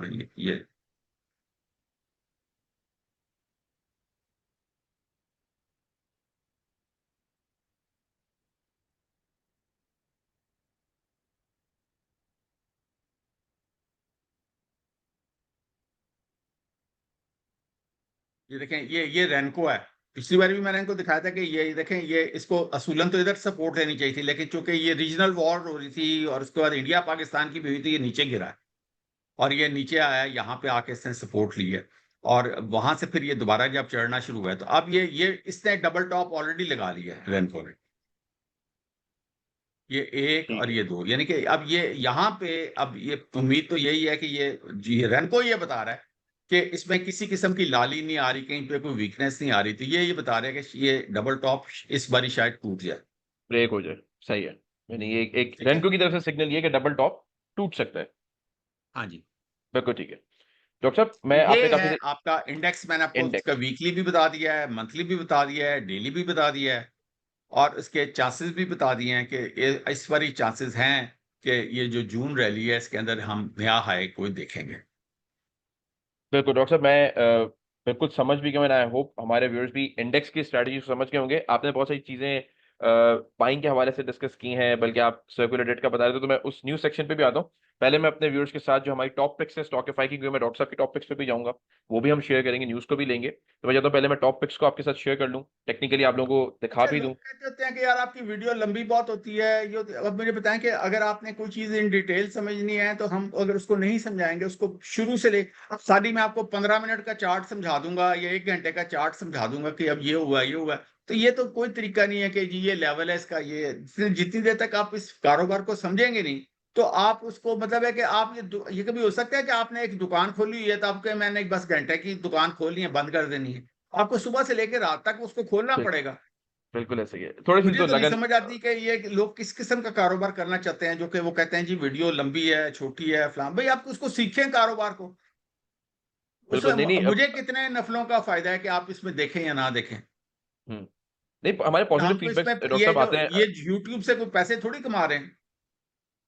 बिल्कुल नहीं, हमारे पॉजिटिव फीडबैक्स आ रहे होते हैं, लोग पसंद करते हैं और जो सीखते हैं वो इस शो का वेट भी करते हैं। इसीलिए हम कोशिश करते हैं कि बिला नागा हर वीकेंड पे इस शो को दिखाया जाए, लेकर आया जाए। मैं जरा अपनी स्क्रीन शेयर करता हूँ डॉक्टर साहब, और मैं जरा पार्टिसिपेंट्स को चार्ट दिखाता हूँ, थोड़ा सा समझाता हूँ। पहले मैं आप लोगों को दिखाता हूँ गुल अहमद का चार्ट। आप लोगों को मेरी स्क्रीन नजर आ रही होगी। ये है गुल अहमद का टेक्निकल चार्ट, ये स्टॉकिफाई की पिक्स है, और मैं आप लोगों को थोड़ा सा समझाता हूँ। अब जो आप लोग की बाइंग बनेगी, अब गुल अहमद में इस वक्त ये वीकली के चार्ट्स हैं, बाय द वे जितने भी चार्ट्स मैं आप लोगों को दिखाऊंगा सब वीकली के होंगे। से डाउन ट्रेंड को अपने तोड़ा था गुल अहमद ने, और आपने जो करंट रेट्स है 25 के करीब, उस पर आप लोगों की बाइंग बनेगी गुल अहमद की। ठीक है, आप लोगों ने अगर बाय करना होगा तो जो करंट प्राइस है 25 के करीब आपने बाय करना है। स्टॉप लॉस सारे क्लोजिंग बेसिस पर होंगे, जितने भी मैं आपको अभी टेक्निकल चार्ट दिखाऊंगा वो क्लोजिंग बेसिस पर होंगे। स्टॉप लॉस अगर आपने रखना होगा तो आपने 23 रुपए 50 पैसे, 23 रुपए 45 पैसे एक क्लोजिंग बेसिस पर आपने स्टॉप लॉस रखना है। और टारगेट जो है वो 27 रुपए 80 पैसे से लेके 30 रुपए तक आप इसका टारगेट लेके चल सकते हैं, क्योंकि ये एक स्विंग है, एक वीकली है चार्ट, एंड डाउन ट्रेंड तोड़ा गया है। तो ये इसका बाइंग लेवल है जो मैंने आपको बताया 25 के रेंज के करीब करंट वेट। स्टॉप लॉस मैंने आपसे शेयर किया और टारगेट्स मैंने आपसे शेयर किए। अब मैं आपके साथ दूसरा चार्ट शेयर करता हूँ,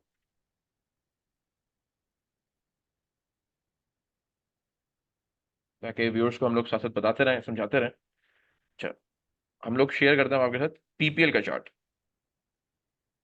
मैं थोड़ा सेट कर लेता हूँ।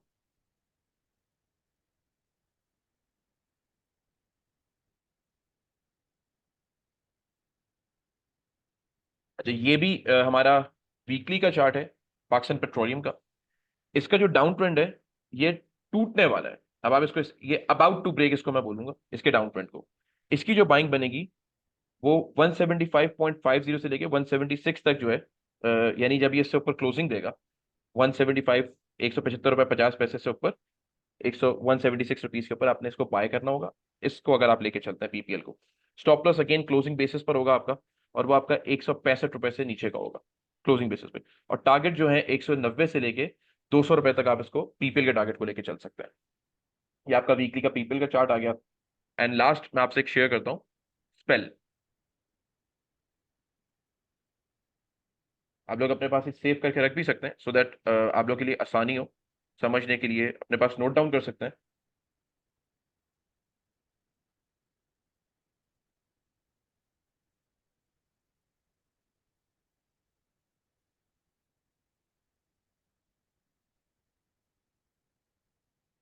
चार्ट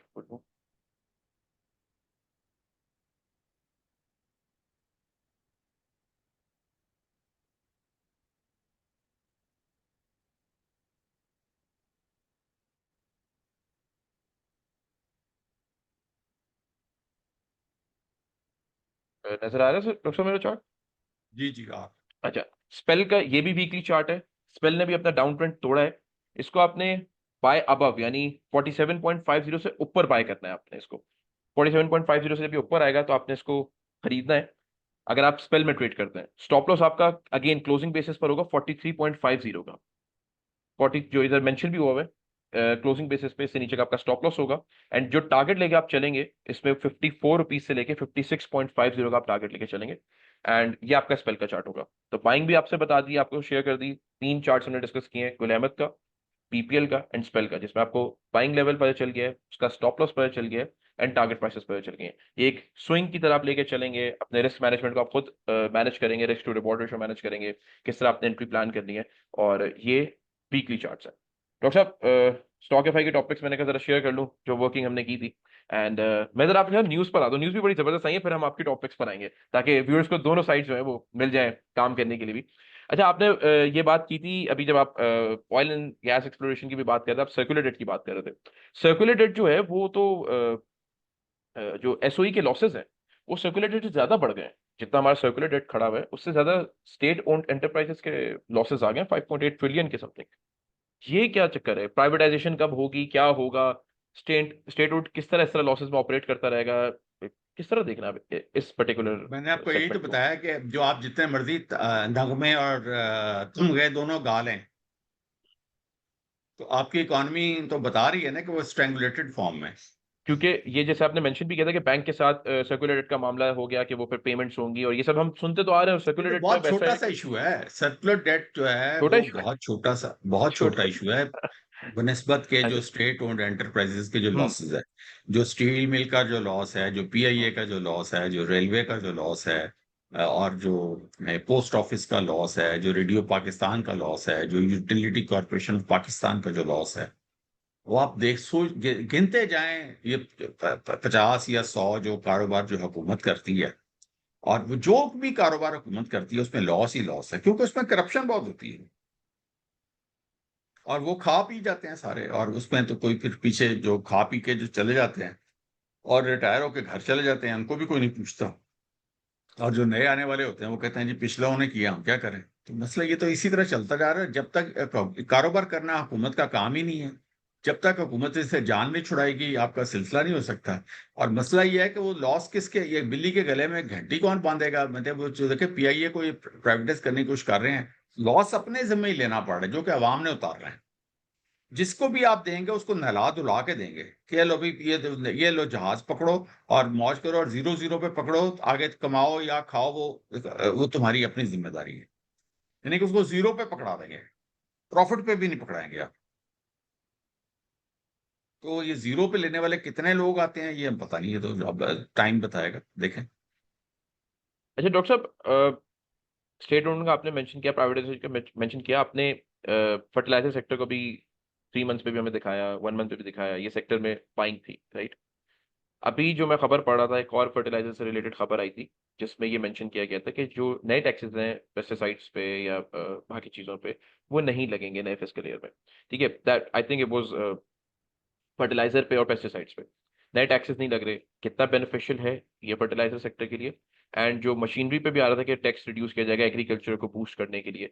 तो ये अगर इन दोनों खबरों को, मतलब एक ही खबर के अंदर चीजें मेंशन की गई थी, अगर इन दोनों चीजों को सामने रखा जाए तो फर्टिलाइजर सेक्टर फिर, आपने वैसे तो बताया कि इन्हीं सेक्टर में गवर्नमेंट को पैसा घूमेगा। गवर्नमेंट को एग्रीकल्चर पे पिछले साल अच्छा वाला लॉस हो गया ना, यानी कि किसान बड़ी सख्त प्रॉब्लम में रहा है ये पिछला जो साल गुजरा, और उसकी इकोनॉमी खराब हुई है। तो अब गवर्नमेंट कोशिश कर रही है इसको सीधा करने की, लेकिन इसमें एक अभी भी इफ फॉर बट अभी भी एक कायम है, वो है कि बारिशें कितनी होंगी। अगर तो उसमें इस बार सैलाब ना आया, लेकिन इस बार जिस तरह गर्मी पड़ रही है, अगर बारिशें उसी तरह हुई और इसी तरह ग्लेशियर पिघले तो पानी फिर बहुत ज्यादा आएगा, और अगर वो उसने तबाही ना मचाई तो फिर एग्रीकल्चर सेक्टर रिवाइव होने के चांसेस हैं इस साल। सही है। और अगर सैलाब आ गया तो फिर वो या किस्मत या नसीब। मतलब ये हमें दोनों चीजें ज़हन में रखनी चाहिए, तो ये तो अल्लाह ताला को पता है कि क्या होना है, लेकिन गवर्नमेंट कोशिश कर रही है। अब मसला ये है कि जो फर्टिलाइजर की जो दोनों बड़ी कंपनियां हैं, इन दोनों के पास बहुत ज्यादा हाई इन्वेंट्रीज पड़ी हुई है, क्योंकि ये प्लांट बंद नहीं हो सकता, प्लांट तो चलते रहते हैं, गैस गिरती रहती है, ये फर्टिलाइजर बनता रहता है। तो अगर उसकी खपत नहीं होगी तो इन्वेंट्री इकट्ठी हो जाएगी, तब या तो हुकूमत इनको एक्सपोर्ट करने की इजाजत है। अगर तो इनको एक्सपोर्ट करने की इजाजत मिल गई तो इनके प्रॉफिट्स बहुत ही अच्छे होंगे, क्योंकि आपकी इंटरनेशनल प्राइसेस हाई हैं, यहाँ लोकल प्राइसेस सब्सिडाइज होती हैं, लो होती हैं। तो फिर तो ये कंपनियों के वारे न्यारे हो जाएंगे। तो अगर इनको ये एक्सपोर्ट की इजाजत नहीं देते और पाकिस्तान में कहते हैं खपत का इंतजार करें, तो इनकी जो ये जो क्वार्टर आएगा, जून क्वार्टर, इसमें भी कोई इतने खास रिजल्ट्स नहीं आएंगे, लेकिन सितंबर क्वार्टर में रिजल्ट्स अच्छे होने की उम्मीद है। तो लिहाजा चूंकि स्टॉक मार्केट्स जो होती हैं वो आपको पता है फॉरवर्ड लुकिंग होती है, तो ये सितंबर क्वार्टर के रिजल्ट्स को देखते हुए फर्टिलाइजर की रैली अब चलेगी, हालांकि जून के रिजल्ट्स शायद इतने अच्छे ना हों। सही है। अच्छा डॉक्टर साहब, एक और खबर, अगेन हम थोड़ा सा मूव करते हैं माइनिंग के ऊपर। माइनिंग की भी खबर है कि पाकिस्तान ने यूएस के साथ माइनिंग के ऊपर बहुत सारी बातें चल रही हैं, वेंचर्स प्लान हो रहे हैं। उसमें ओजीडीसीएल पीपीएल को अगर देखा जाए, उनका क्या स्टेक बनता है, उनके लिए कितना बेनिफिशियल होगा, ये होगा नहीं होगा, उसको किस तरह देखते हैं आप? माइनिंग में जो देखे ना, वो काफी बड़ी रेकोडेक का जो मंसूबा है वो एक मंसूबा है, और रेकोडेक जो है वो कुछ छोटा एरिया नहीं, काफी बड़ा है, और उसमें और भी माइंस की बेतहाशा वो अपॉर्चुनिटीज माइनिंग की मौजूद हैं। और उसमें एक कंपनियां नहीं, आगे और भी आनी शुरू होंगी। जब ये देखें, एक कंपनी जब रेकोडेक, ये जो बैरक गोल्ड है, अगर इसको कामयाबी हो जाती है और ये शुरू हो जाती है, तो आप सोचें कि जो उस आसपास के जो बाकी इलाके हैं उसमें और लोग भी अप्लाई करेंगे, उसमें चाइना भी होगा, उसमें यूएस भी होगा, उसमें और भी कंपनियां होंगी, अरब कंट्रीज भी होंगे, तो सारे लोग कहेंगे कि हमें भी इस इलाके में हिस्सा दें, हमें भी दें। तो यानी कि वो ओवरऑल जब वो होगा तो उसमें क्या होगा कि उसमें ये होगा कि उस इलाके के जो रोड इंफ्रास्ट्रक्चर बहुत अच्छा हो जाएगा। वो जो कंपनियां जो वो कॉर्पोरेट सोशल रिस्पॉन्सिबिलिटी के तहत वहां पे वो पीने का पानी प्रोवाइड करेंगी बलूचिस्तान में। उसके अलावा वो स्कूल्स बच्चों के ये चीज, यानी कि उस पूरे इलाके की किस्मत बदल जाएगी ना।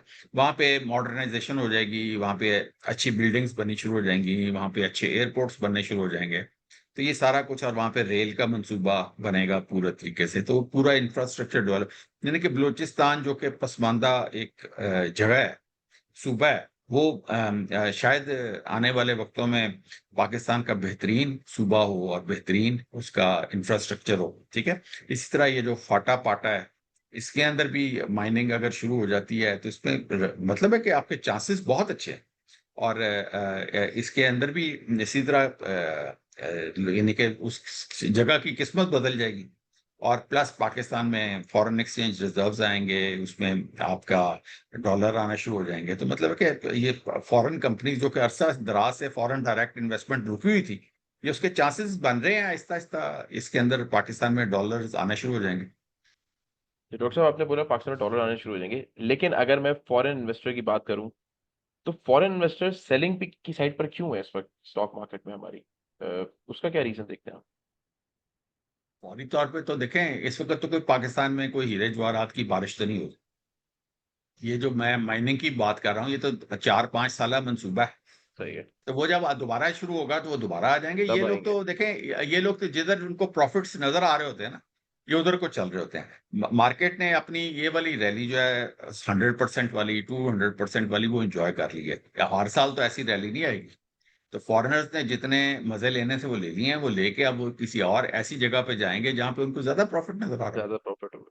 सही है। जी डॉक्टर साहब, आपकी टॉप पिक सब हमारे व्यूअर्स के लिए कौन सी हैं जो आपको आपने स्टडी की हो, बतानी हो, तो वो मैं चाहता हूँ आप शेयर करें हमारे व्यूअर्स से। है। मैं अपनी टॉप पिक्स तो नहीं बताया करता, मैं तो वो हम तो ये देखते होते हैं कि व्यूअर्स ने जो है वो जो व्यूअर्स ने आपकी जो स्टॉक्स है किसकी। Basically, top picks as in आपकी जो स्टॉक्स जो आप डिस्कस करेंगे। नहीं, मैं कहता हूँ कि हम तो ये करते थे कि जिनकी फरमाइश आती है, जो लोग पूछते हैं कि जी इसके बारे में बताएं, हम उसको ज्यादा डिस्कस करते होते हैं। अभी आपको मैं आपको वैसे जो मैं आपको बता देता हूँ कि जो हम आप वो वाले अ, स्टॉक्स जिसमें आपको लगता है कि जगह है, अच्छा प्रॉफिट बन सकता है, टेक्निकली फंडामेंटली स्ट्रांग है, उसमें पोजीशन बन सकती है, तो मैं चाहता हूँ वो आप जरा हमारे व्यूअर्स के लिए कुछ कंपनीज रख दें ताकि वो हेल्प हो जाए हमारे व्यूअर्स को भी, जैसे उसमें ट्रेड लेना हो, उसमें कुछ प्लान करना हो, तो इट्स इजी फॉर देम।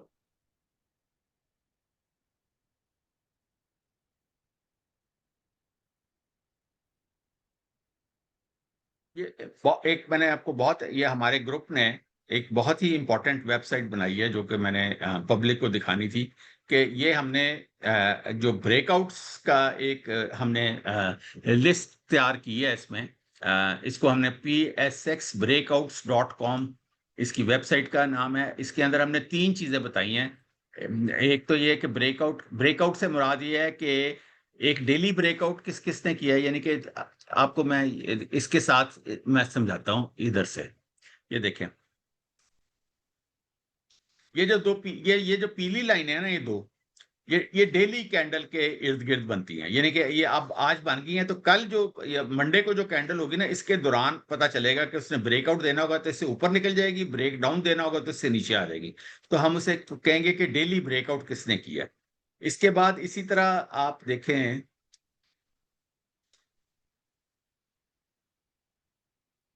ये देखें, ये जो दो लाल लाइनें हैं ना, ये वीकली ब्रेकआउट है। यानी कि इसके ऊपर निकल जाएगा तो इसने हफ्ते का रेट भी तोड़ दिया, और इसके नीचे का निकल जाएगा तो इसमें हफ्ते का रेट नीचे कट तरफ टूट जाएगा। और इसमें ये जो व्हाइट डॉटेड लाइन है ना, ये मंथली ब्रेकआउट है। यानी कि मंथली ये लो है, ये मंथली हाई है। इसी तरह सही। ये वीकली हाई है, ये वीकली लो है। इसी तरह ये डेली हाई है और ये डेली लो है। यानी डेली। कि आपने ये देखना है, जो तो इन चीजों को तोड़ के ऊपर को निकलता जाता है वो तो अप ट्रेंड में है स्टॉक। बिल्कुल ठीक और है। जो इन चीजों को तोड़ के नीचे को निकलता जाता है तो इसका मतलब है डाउन ट्रेंड में है स्टॉक। और ये इसका ये भी बहुत ही इंपॉर्टेंट यानी कि होता है कि आपने ये देखना होता है कि जो वीक, ये जो मंथली जो लो है, अगर इसको तोड़ देगा तो वो स्टॉक काफी ज्यादा मार खा जाएगा। ये देखें, ये 200 EMA इसका इधर है और ये मंथली लो इसका इधर है, और ये 329 पे है, और 200 EMA जो है वो 360 पे है, यानी कि 30 रुपए और नीचे चल रहा है।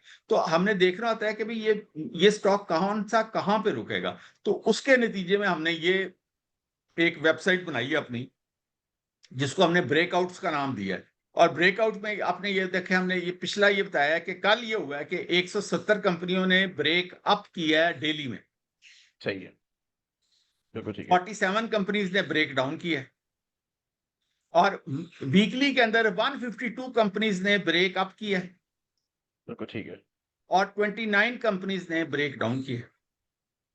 और चूंकि हम अप ट्रेंड में चल रहे हैं, तो 196 कंपनीज ब्रेक अप में चल रही हैं मंथली में। मंथली पे, और वो सिर्फ 7 कंपनियां जो हैं, ये केसी जो है, ये जो है मतलब है कि ऑल का ये सारा सिलसिला है, केएससी ऑल का। तो सिर्फ 7 कंपनियां ऐसी हैं जो कि मंथली ब्रेक डाउन में चल रही है। ठीक है, ये जबरदस्त, देखें, ये सेक्टर ऑल सेक्टर है, ये स्टैट्स हैं, ये भी ऑल है, ये वीकली स्टेटस है, और ये मंथली स्टेटस है, ये सारा ऑल के अंदर है। और अब मैं आपको उसमें बता देता हूं कि हम इसमें देखें कि जो इसमें हम इसको कह देते हैं कि 50 मैक्सिमम करें। अच्छा, अब ये देखें, मैं आपको मिसाल बताता हूँ। ये देखें, ऑटोमोबाइल असेंबलर खोल लिया हमने, ठीक है। सही है, अब ये ऑटोमोबाइल असेंबलर खोला है, तो ये देखें, ये है जी इसका सिलसिला। ये डेली जो ये चूंकि एजीटीएल है, ये ट्रैक्टरों का आपको पता है जरा थोड़ा सा काम खराब हुआ है आजकल। तो ये यानी कि डेली में भी विद इन रेंज है, यानी कि ब्रेकआउट नहीं दे रहा। वीकली पे भी ये विद इन रेंज है, इसने कोई ब्रेकआउट नहीं दिया। और मंथली में भी विद इन रेंज है, इसने कोई ब्रेकआउट नहीं दिया। सही है, ठीक है, इसको बंद कर लिया। ये एटलस होंडा है, ये भी देख लें, ये यानी कि इसका मतलब है ये साइडवेज पे चल रहा है। ये विद इन सही, range, with in range, with in range का मतलब है कि ये मंथली, वीकली, डेली पे साइडवेज पे ये स्टॉक है। ठीक है, बिल्कुल ठीक है, उसके बाद आप ये देखें, ये दीवान फारूक मोटर है, जो कि वीकली पे डाउन, इसने ब्रेक डाउन दिया हुआ है। और सही है, डेली पे, और ये यानी कि ये आपने इसमें अभी फिलहाल नहीं लेना, क्योंकि इसमें एक लाल है। बिल्कुल ठीक है। तो हम किस में लेंगे, जो अच्छा, जिसने आप ये देखें, अब ये चूंकि ब्रेकआउट दिया हुआ है? ऑटो के अंदर लगा हुआ है टैक्स, तो इसने वीकली, ये जीएल है, इसने वीकली भी ब्रेक डाउन दे दिया है और मंथली भी ब्रेक डाउन दिया हुआ है। और सही है, ये आपको पता है 200 ईएमए के ऊपर खड़ा हुआ है ये जीएल जो है। और ये आप विद इन रेंज है, डे में भी इसने कुछ नहीं, यानी कि ये ओवरऑल डाउन ट्रेंड के अंदर स्टॉक है। तो आपने अभी फिलहाल तो इसके अंदर पोजीशन लेनी ही नहीं है, ये जीएल में। बिल्कुल ठीक है, बात समझ आ गई आपको? बिल्कुल सही है, अच्छा, उसके बाद ये जीएचएनआई है, ये सारा अभी साइडवेज है, यानी कि जीएचएनआई फिर भी बेहतर है जीएल से। ठीक है, डाउन ट्रेंड में नहीं है। लेकिन लेकिन जहां पे जीएएल सपोर्ट लेके वापस ऊपर को जाएगा, वहां पे उसमें ज्यादा यानी कि नफा आपको मिलेगा। जहां पे सपोर्ट ले ली उसने, जीएल ने, ये ब्रेक डाउन तोड़ के वो साइडवेज पे चला जाएगा या ब्रेक अप में चला जाएगा जीएल, ठीक है ना। वहां सही पे है, आपने अगर पोजीशन लेंगे तो आपको फायदा हो जाएगा। ये होंडा कार है, ये भी विद इन रेंज चल रहा है। ये हीनो है, ये भी विद इन रेंज चल रहा है। ये इंडस है, ये भी विद इन रेंज चल रहा है। तो विद इन एमटीएल है, रेंज के ये भी। अंदर हम ट्रेड ले सकते हैं, या अभी साइडवेज में हम इसको ऐसे ही रहने ये तो देंगे फॉर साइडवेज एग्जांपल? है, आप लेके बैठे रहेंगे, आपको पैसे कोई नहीं मिलेंगे। तो हमने पैसे बनाने, तो किस में हम फिर ट्रेड लें? ये तो सारे ये हमारे पास ऑटो मैं आपको साइडवेज दिखा वाले। रहा हूँ, ये अब इसमें देखें, ये साजियों के अंदर से सिर्फ डेली ब्रेकआउट दिया है, बाकी दोनों विद इन रेंज है। साजियों में फिर थोड़े जल्दी पैसे बनेंगे। बाकी मैंने आपको सारा आपको बता दिया, जो है सही, एजीटीएल वगैरह, ये जो है ये, यानी कि बाकी जो लोग हैं वो उसमें सीमेंट देख लेते हैं।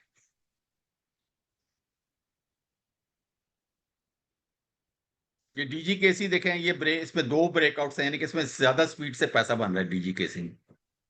तो सही है, यानी ठीक है, सीमेंट में डीजी जैसी एक पैक हो सकती है। ये देखें, ये चिराट सीमेंट है, ये वीकली और मंथली दोनों पे ब्रेकआउट पे, इसमें भी ज्यादा पैसा बन रहा है। तो डॉक्टर साहब, अगर जैसे मैं ठीक है, चिराग सीमेंट की एग्जांपल लेता हूँ, अब इसने वीकली और मंथली ब्रेकआउट दिया, मैं करेक्ट? अगर इसने वीकली और मंथली ब्रेकआउट दे दिया, तो मेरी एंट्री किस तरह बनेगी? मतलब अगर मैं इसको चार्ट पे लेके जाऊं, या मैं इसको देखूं, इसकी करंट प्राइस को देखूं, तो क्या मैं करंट प्राइस पे इस पे ट्रेड ले लूं और मुझे जगह नजर आएगी, या इसमें कोई वेट करना होगा, इसको थोड़ा सेटल होना होगा? टेक्निकली अगर आप इसको एनालाइज करेंगे, तो क्या स्ट्रैटेजी होनी चाहिए फिर चिराग सीमेंट की? ये मैं इसको चिराट को खोल लूं तो क्या बताता हूँ।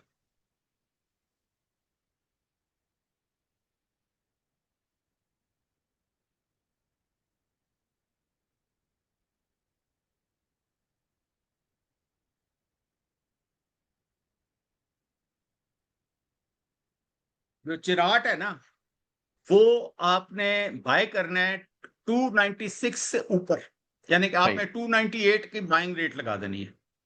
सही है।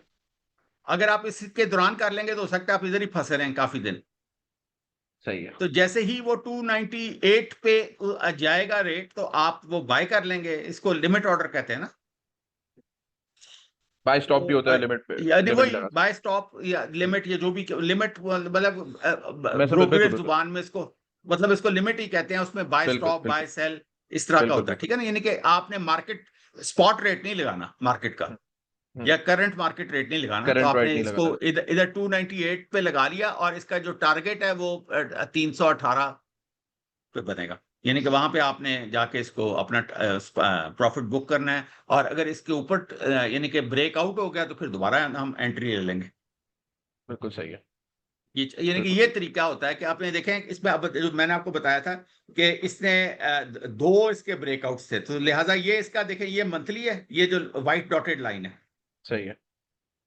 ये और ये दो, यानी कि इसका एक 228 और ये 279, ये इसका मंथली रेट था हाई लो का। और ये इसका वीकली है, यानी कि दोनों ये लाल लाइनें ये वीकली हैं, ये व्हाइट डॉटेड लाइनें मंथली हैं, दोनों से ऊपर निकल गया है। सही है। और यही मेरी वो जो पीएसएक्स ब्रेकआउट्स की लिस्ट बता रही थी कि इसने दो ब्रेकआउट दिए हुए हैं। ब्रेकआउट। और अगर इसका स्टॉप लॉस और हमें रखना हो अपना और रिस्क ये मैनेज करने और के ये लिए। देखें कि पिछले 3 दिनों से ये इस रेंज के अंदर चल रहा है, 1 2 3। तो इसी वजह बिल्कुल से ठीक है। वो जो मेरी वो लिस्ट है वो बता रही है कि डेली ये साइडवेज पे है। ये देखें, बिल्कुल बिल्कुल। ये देखें, ये है, ये देखें, ये डेली विद इन रेंज बता रहा है, बाकी दोनों और ब्रेकआउट। दो ब्रेकआउट्स बता रहा है। बात समझ आ गई? बिल्कुल समझ आ गई। इस जबरदस्त। तरीके से आपने, ये आपको तरीका बताता है कि भाई ये आपने क्या करना है। और इसमें हमारी जो ये मेरी डिफरेंट ट्रेंड लाइंस हैं, ये मेरी फोरकास्टेड ट्रेंड लाइंस हैं। तो ये अब जो वैसे देखा जाए तो जो मेरी जो फोरकास्टेड ट्रेंड लाइन है वो इसका रेट बता रही है कि मैंने तकरीबन 343 तक ये जाएगा अच्छा। सही है। दिसंबर 25। सही है, यानी इसी साल कैलेंडर ईयर की क्लोजिंग पे ये एक 343 दिखा सकता है जो जी जी जी। फोरकास्टेड है। और इसको और इसको अगर भी इसका, तोड़ के जा सकता है, लेकिन ये मेरी फोरकास्टेड रेट है मेरा, कि 343 से 344 तक, ये दिसंबर 25 तक ये जा सकता और है। अगर हमें और इसको ये स्टॉप लॉस रखना हो। और वैसे जो है वो इसमें जो इसका वैसे जो इसका जो रेट आ रहा है वो 293 आ रहा है। ये कौन सा रेट है 293? यानी कि ये जो अभी जो रैली है ये इसमें अच्छा। ये इसलिए सॉरी इससे ये अभी, यानी कि ये यहां से इसने ब्रेकआउट दिया था टू ये सॉरी 293 290, ये जो है ना 286 से ऊपर 80। इसने ब्रेकआउट दिया है। लेकिन वो रेट मेरा वही है 318 रुपए। ठीक है। इसने अपनी ठीक है। जो ट्रेंड, इसके जो ट्रेंड डायरेक्शन है ना उससे तेज हो गया। यानी कि ये इस वक्त अगर देखा जाए ना, तो ये देखें, ये अब ये यहाँ पे असूलन इसको ये पीएसएक्स का ये जो स्पीड है ये लाल लाइन है। तो ये स्टॉक है, तो इसको इधर से अब इसको ब्रेक ब्रेक अप देना चाहिए इसको। कंपनी वर्सेस इंडेक्स में इसकी परफॉर्मेंस तेज होनी चाहिए। जी जी। बिल्कुल अभी ठीक तक है। तो ये डाउन चल रही है, लेकिन ये तेज हो जाएगी जिस तरह यहाँ पे तेज थी। ठीक है। अच्छा डॉक्टर साहब, मैं इसका स्टॉप लॉस समझना चाह रहा था कि आपने टारगेट बताया 343 का इस ईयर तक हो सकता है। अगर मैं इसका, क्योंकि रेंज बड़ी है, तो अगर किसी ने अपना रिस्क मैनेज करना हो तो इसमें स्टॉप लॉस क्या बनेगा फिर, अगर मैं इसको फॉर एग्जाम्पल 298 के करीब इसका बाय कर लेता हूँ? ये देखें, इसका स्टॉप लॉस बहुत छोटा है। अच्छा सही है। ये जो ये इस वक्त इसका रेट है, तो ये तकरीबन 293 है ना। तो इसके जिसने तो जो बेचारा थोड़ा छोड़ दे रहा है, वो ये वीकली और डेली के जो क्लोजिंग है ना, ये इसकी क्लोजिंग है वीकली की। और ये जो डेली की जो ओपन है, इसके नीचे अगर स्टॉप लॉस रखेगा 283 284 तक, तो वहां पे निकल जाएगा। जो जरा बहादुर सही है। आदमी है वो ये इसके नीचे रखेगा, ये जो वीकली हाई है ना, सॉरी हम्म। मंथली हाई जो है, हम्म। इसके नीचे रखेगा 277 सही। 276 के करीब। ठीक हो गया। डिपेंड करता है कि जबरदस्त। आपकी रिस्क एपिटाइट क्या है। रिस्क एपेटाइटिस यही मैं समझना चाह रहा था, ताकि जो हमें देख रहे हैं उनको वो अपने स्ट्रैटेजी बिल्ड कर सके, उन्हें ये पता हो लेकिन कि आप इतनी देखें कि इस मैंने आपको इतना, जिसको टेक्निकल नहीं भी आते, तो आपने खाली ये लाइनें लगानी है कि आपका गलत। वीकली हाई क्या है, वीकली लो क्या है, मंथली हाई क्या है, मंथली लो क्या है, और डेली हाई क्या है, डेली लो क्या है, बस। तो साहब एक और इस तरह की जबरदस्त कंपनी निकाले ना, हमें बताए ना, जो जो आपने नजर में रखी हो, इतने अच्छे अच्छे टारगेट्स निकल रहे और कम स्टॉप लॉस है, यानी ये रिस्क अब हमारा कम है। ये इसको मेरी वीडियो देख लें, उसके बाद मेरी वो लिस्ट देख लें, उसमें देखें अपने अपने स्टॉक्स वो कौन कौन से हाई ब्रेकआउट पे हैं, ब्रेक डाउन पे हैं, ठीक है ना। सही है। और उसके बाद मैंने तरीका भी बता दिया कि आपने कैसे आपने ट्रेड लेनी है। बिल्कुल ठीक है। ये बिल्कुल ठीक है। इसको प्रैक्टिस करें। मैंने बिल्कुल तो ठीक है। सारों को सारी दुनिया को एक हलवा पेश कर दिया यार। अगर अभी भी किसी को बिल्कुल ठीक। बात नहीं समझ आती है तो उसका अल्लाह ही हाफिज है। यहाँ पे हम देख लेते हैं कि और कौन कौन से स्टॉक्स चल रहे हैं। ये फ्लाइंग है, ये विद इन रेंज है, ठीक है। फार्मा देख सकते हैं डॉक्टर आर्ट साहब, है। फार्मा में आप कह रहे थे जगह है, तो फार्मा सेक्टर में देख सकते हैं अगर किसी कंपनी ने हमें कोई ब्रेकआउट दिया है या किसी में जगह नजर आती है।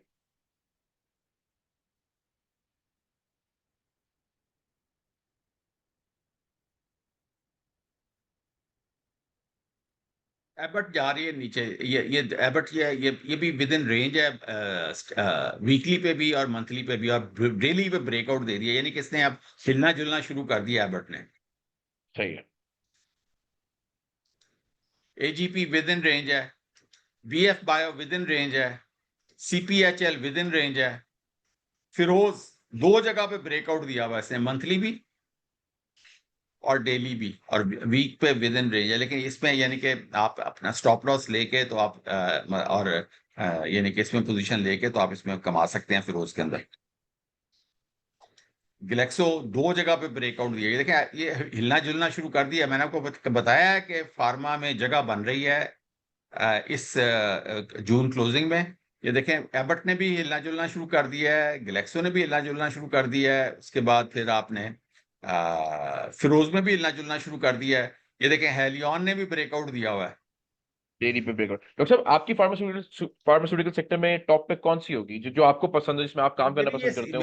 मेरी ये सारी एबट है, ग्लेक्सो है, हेलियन है, फिरोज है, अगर सीपीएचएल हम है, ये मेरी टॉप पिक्स है। ग्लैक्सो ने क्योंकि ब्रेकआउट भी दिया, अगर हम ग्लैक्सो को टेक्निकल पे देख लेंगे इसकी क्या रेंज बन सकती है, क्या हम स्टॉप लॉस रख सकते हैं, तो हम एक ग्लैक्सो को रख लेते हैं, ताकि एक हमारे पास सीमेंट सेक्टर की कंपनी आ जाएगी, एक हमारे पास फार्मास्यूटिकल सेक्टर की कंपनी आ जाएगी।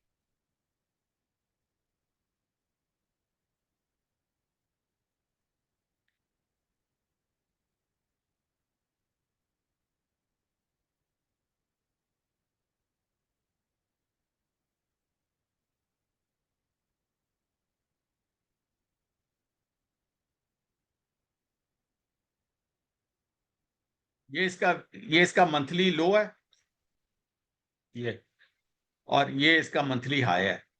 अब ये देखें अगर तो ये ग्लेक्सो और ये इसका ये जो लाल लाइन है ये वीकली हाई है, वीकली लो है। ये जो पीली लाइन है ये डेली लो है, डेली हाई है, यानी कि तीनों रेट्स आपके सामने आ गए, ठीक है। अब इसका जो आपने पोजीशन लेनी है ना, वो 402 रुपए पे आपने लेनी है। सही है। 402 के ऊपर रेट आ जाए तो आपने इसमें पोजीशन लेके तो बैठना है। और इसका जो टारगेट है वो 481 है। जबरदस्त, 481। हाँ, और इसका जो स्टॉप लॉस है, जो आपका जो स्टॉप लॉस है वो 365 है। नहीं तो इसका जो निचला जो स्टॉप लॉस है वो 355 है। ठीक है, यानी 365 और 355 के दौरान आपने इसका स्टॉप लॉस रखना ठीक है, और टारगेट हमारे पास 481 का है, यानी 402 पे अगर एंट्री बनती है तो 80 रुपए की जगह ऑलमोस्ट हम कह सकते हैं कि है अभी ग्लैक्सो में, और ये फार्मास्यूटिकल ने चलना भी है, तो एक एक अच्छा अपना risk to reward ratio manage करके हो सकता अच्छा, है। एक ये आपको मैंने रेंज बता दी है, ठीक है जी। हम्म। दूसरा मैंने आपको ये जो आपको सारी जो लिस्ट दी है ना, ये देखें ये हमने क्या किया कि इसमें हमने सेक्टर पीई जो है वो बता दिया कि हर चीज का ये फर्ज करें कि ये जो है आपको मैं बता देता हूँ इसमें। आ,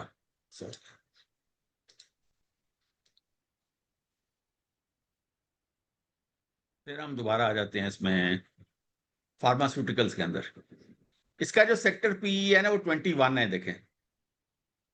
और इसमें जो भी ये देखें, ये जितने हरे हैं ना, ये सारों में जगह मौजूद है, यानी कि ये इसका सेक्टर पी ग्लेक्सो का यानी कि 21 है, लेकिन इसकी जो पी है वो 14 है। बात समझ रहे हैं। सेक्टर से नीचे चल रहा है अभी अपने। हाँ, तो ये इसमें 32% की गुंजाइश मौजूद है। जबरदस्त। यानी कि ये जबरदस्त। इसको लेके वो पिछले को लेके वो जो आपका था ये जो है ब्रेकआउट वाला लेके और अपने चार्ट्स को लेके आप 3 चीजों को देख के आपने आपने आपको पास ये आ जाता है कि भी अगर इसमें भी प्लस है, उसमें भी प्लस है, उधर से वो वीकली, मंथली और डेली मैंने आपको बताया चार्ट्स के ऊपर, तो आप इसमें पोजीशन ले सकते हैं। बिल्कुल बिल्कुल, ये ये तो बड़ा आपको जबरदस्त सारी चीजें सिंप्लीफाइड मैंने कर दिया। हलवा करके बता दी बिल्कुल है, ठीक है। बिल्कुल बिल्कुल। अच्छा, इसके बाद आपने मैंने आपको सारे स्टॉक्स का मैंने आपको वो भी बता दिया है कि ईएमए किस पोजीशन पे है। ईएमए 200 पे कौन सा स्टॉक है, ईएमए 44 पे कौन सा स्टॉक है, ये देखें। ये 252 स्टॉक्स ईएमए 9 के ऊपर है, 46 स्टॉक्स ईएमए 9 से नीचे है, 253 स्टॉक्स ईएमए 21 से ऊपर है, 57 नीचे है, और 268 स्टॉक्स जो है वो 200 से ऊपर है, और 74 200 से नीचे है। ठीक। बिल्कुल इसके ठीक है। अंदर आप इसके अंदर आप देख लें, ये जो है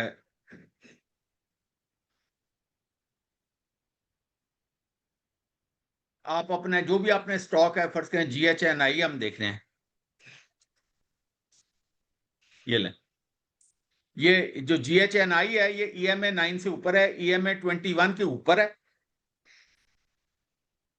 ईएमए 44 से नीचे है, और ईएमए 100 से भी ऊपर है, और ईएमए 200 से भी ऊपर है, यानी कि ये इस स्टॉक की पोजीशन है। सही है।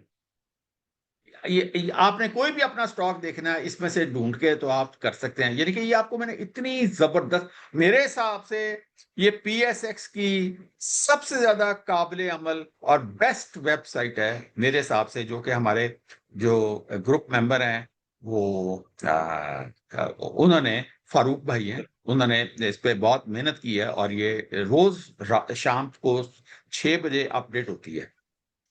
बिल्कुल डॉक्टर साहब, अगर मैं ये पूछना चाहूँ आपसे, जैसे GHNI का हमने ईएमए बार का बार लेवल्स मैं ये देख ली। बता रहा हूँ कि रोज शाम को 6 बजे अपडेट होती है ये वेबसाइट। बिल्कुल। तो आप पिछले दिन का डाटा, अगर तो आप मतलब है कि दिन के दौरान काम कर रहे हैं तो आपको ये पता होना चाहिए कि आप पिछले दिन के डाटा पे काम कर रहे हैं, मौजूदा करंट डाटा पे काम नहीं कर रहे। करंट डाटा पे आप काम उस दिन शाम उस को दिन 6 बजे शाम के में बाद कर बिल्कुल सकते हैं। कर सकते हैं, तो वो अपडेट हो जाएगा।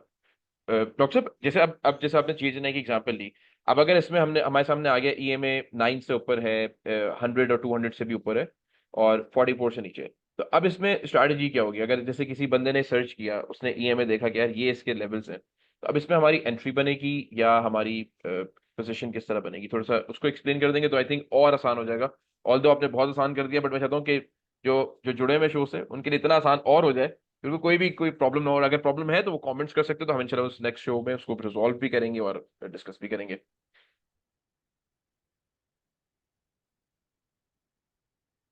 देखें, इसमें इसमें ये है कि ये ईएमए 44 के ऊपर चला जाएगा तो या दोबारा अप ट्रेंड में आ जाएगा ना। सही है। ठीक है। और ये इस वक्त ये इसका 200 है, ये इसका 100 है, ये 21 है, और ये 44 है। तो इसका ये जो डेली से ऊपर ब्रेकआउट आ गया तो आप इसमें पोजीशन ले सकते हैं, और इसमें अगर आपने 671 से ऊपर आपने इसमें पोजीशन ले लेंगे। सही है। सही है। जबरदस्त। अच्छा, एक एक सवाल मैं और समझने इसका के जो लिए चाह रहा हूँ। स्टॉप लॉस है वो अगर आपने 671 से ऊपर पोजीशन ली तो जो स्टॉप लॉस जो है वो उसका 25-30 रुपए का ही होगा, जो भी जिस तरह जो आपकी रिस्क एपेटाइट है। ठीक है डॉक्टर साहब, यानी सारे ईएमए से अगर ऊपर आ जाता है, अबव हो जाता है, तो उसमें एक बुलिश ट्रेंड नजर आता है और उसमें एक एंट्री फिर बन सकती है, करेक्ट? वो ये लेकिन एक इसमें इत्तेफाक की बात है कि जो देखें डेली ब्रेकआउट और 44 ईएम में साथ साथ है। और कौन सा ऐसा, अगर हम एक, मैं और आपसे ये अभी पूछना भी ये चाहूँ कि देखें, ये देखें कि ये 44 ईएमए से कितनी सेलिंग आई है, देखें कितनी बड़ी विक है। बिल्कुल बिल्कुल। आप कौन सा ईएमए डॉक्टर साहब यूज करते हैं अपनी एंट्री या ये एग्जिट के सारा लिए? ये मेरा तो ये ईएमए सारे का चार्ट है ना, सही मैं तो काम ही इस सही, पे करता हूँ। देखें, ये सारे 200 ईएमए आप ईएमए यूज है, ये करते हैं? 100 ईएमए है, ये 21 है, ये 44 है, ये 4 ईएमए आपने लगाई हूँ, और साथ 9 ईएमए अगर आपने एग्जिट होना है 5 ईएमए या 9 ईएमए पे एग्जिट लगा लेते हैं। ठीक है।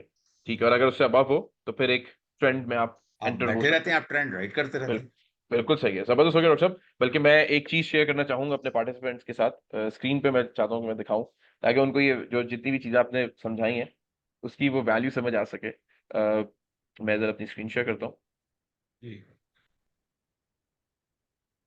कि डॉक्टर साहब ने जैसे बताया कि जो डॉक्टर साहब का ग्रुप जो है उसमें सिर्फ ये चीज डिस्कस नहीं होती कि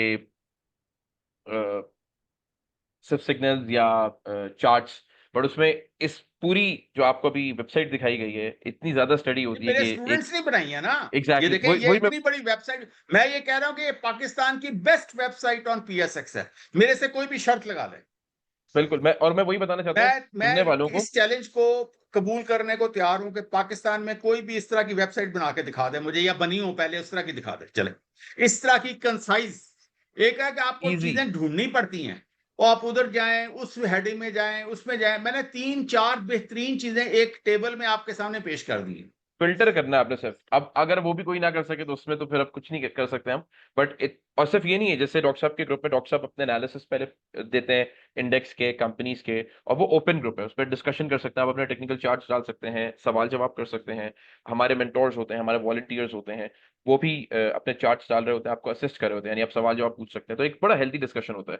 टेक्निकली हर चीज का एनालाइज किया जाता है, और सिर्फ टेक्निकली नहीं, उसके अंदर क्या क्या चीजें हो सकती हैं, एक बड़ा कंसाइज डिसीजन निकलता है। यानी डॉक्टर साहब के एक एनालिसिस होते हैं, जो हमारे वॉलंटियर्स हैं, जो स्टूडेंट्स हैं, पार्टिसिपेंट्स हैं, सब अपने चार्ट्स पोस्ट करके डिफरेंट स्ट्रैटेजीज आपके सामने आती है। फिर उसमें से एक एक पेपर वर्क होने के बाद एक निकलता है कि आप इसमें करना क्या है, एंड देन उसके ऊपर एक स्ट्रैटेजी बिल्ड होती है, और फिर पार्टिसिपेंट अपनी ट्रेड्स भी लेते हैं, बाकी चीजें भी करते हैं। तो बहुत जबरदस्त जिसने ज्वाइन करना है, जिसको जिसको स्टॉक मार्केट से प्यार है या दुनिया की किसी फाइनेंशियल मार्केट से प्यार हो, वो पैसा कमाना चाहता है और टेक्निकली अपने आप को इक्विप करना चाहता है, तो व्हाट्सएप आप कर सकते हैं 0336 4444 088 पर। डिटेल्स भी आपको मिल जाएंगी, और डॉक्टर साहब असिस्ट कर रहे होते हैं वॉइस नोट्स के थ्रू, अपने चार्ट्स के थ्रू।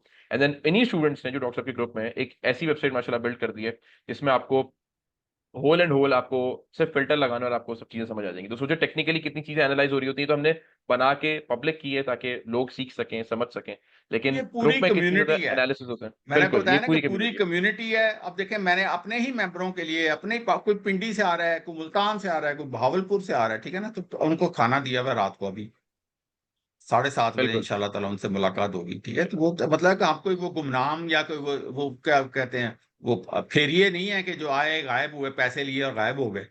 हम यहीं पे लोगों में मौजूद हैं और बिल्कुल। लोगों के अंदर ही रहते हैं, अपनी कम्युनिटी को बिल्ड करते हैं, उनके साथ अपना रिलेशनशिप रखते हैं।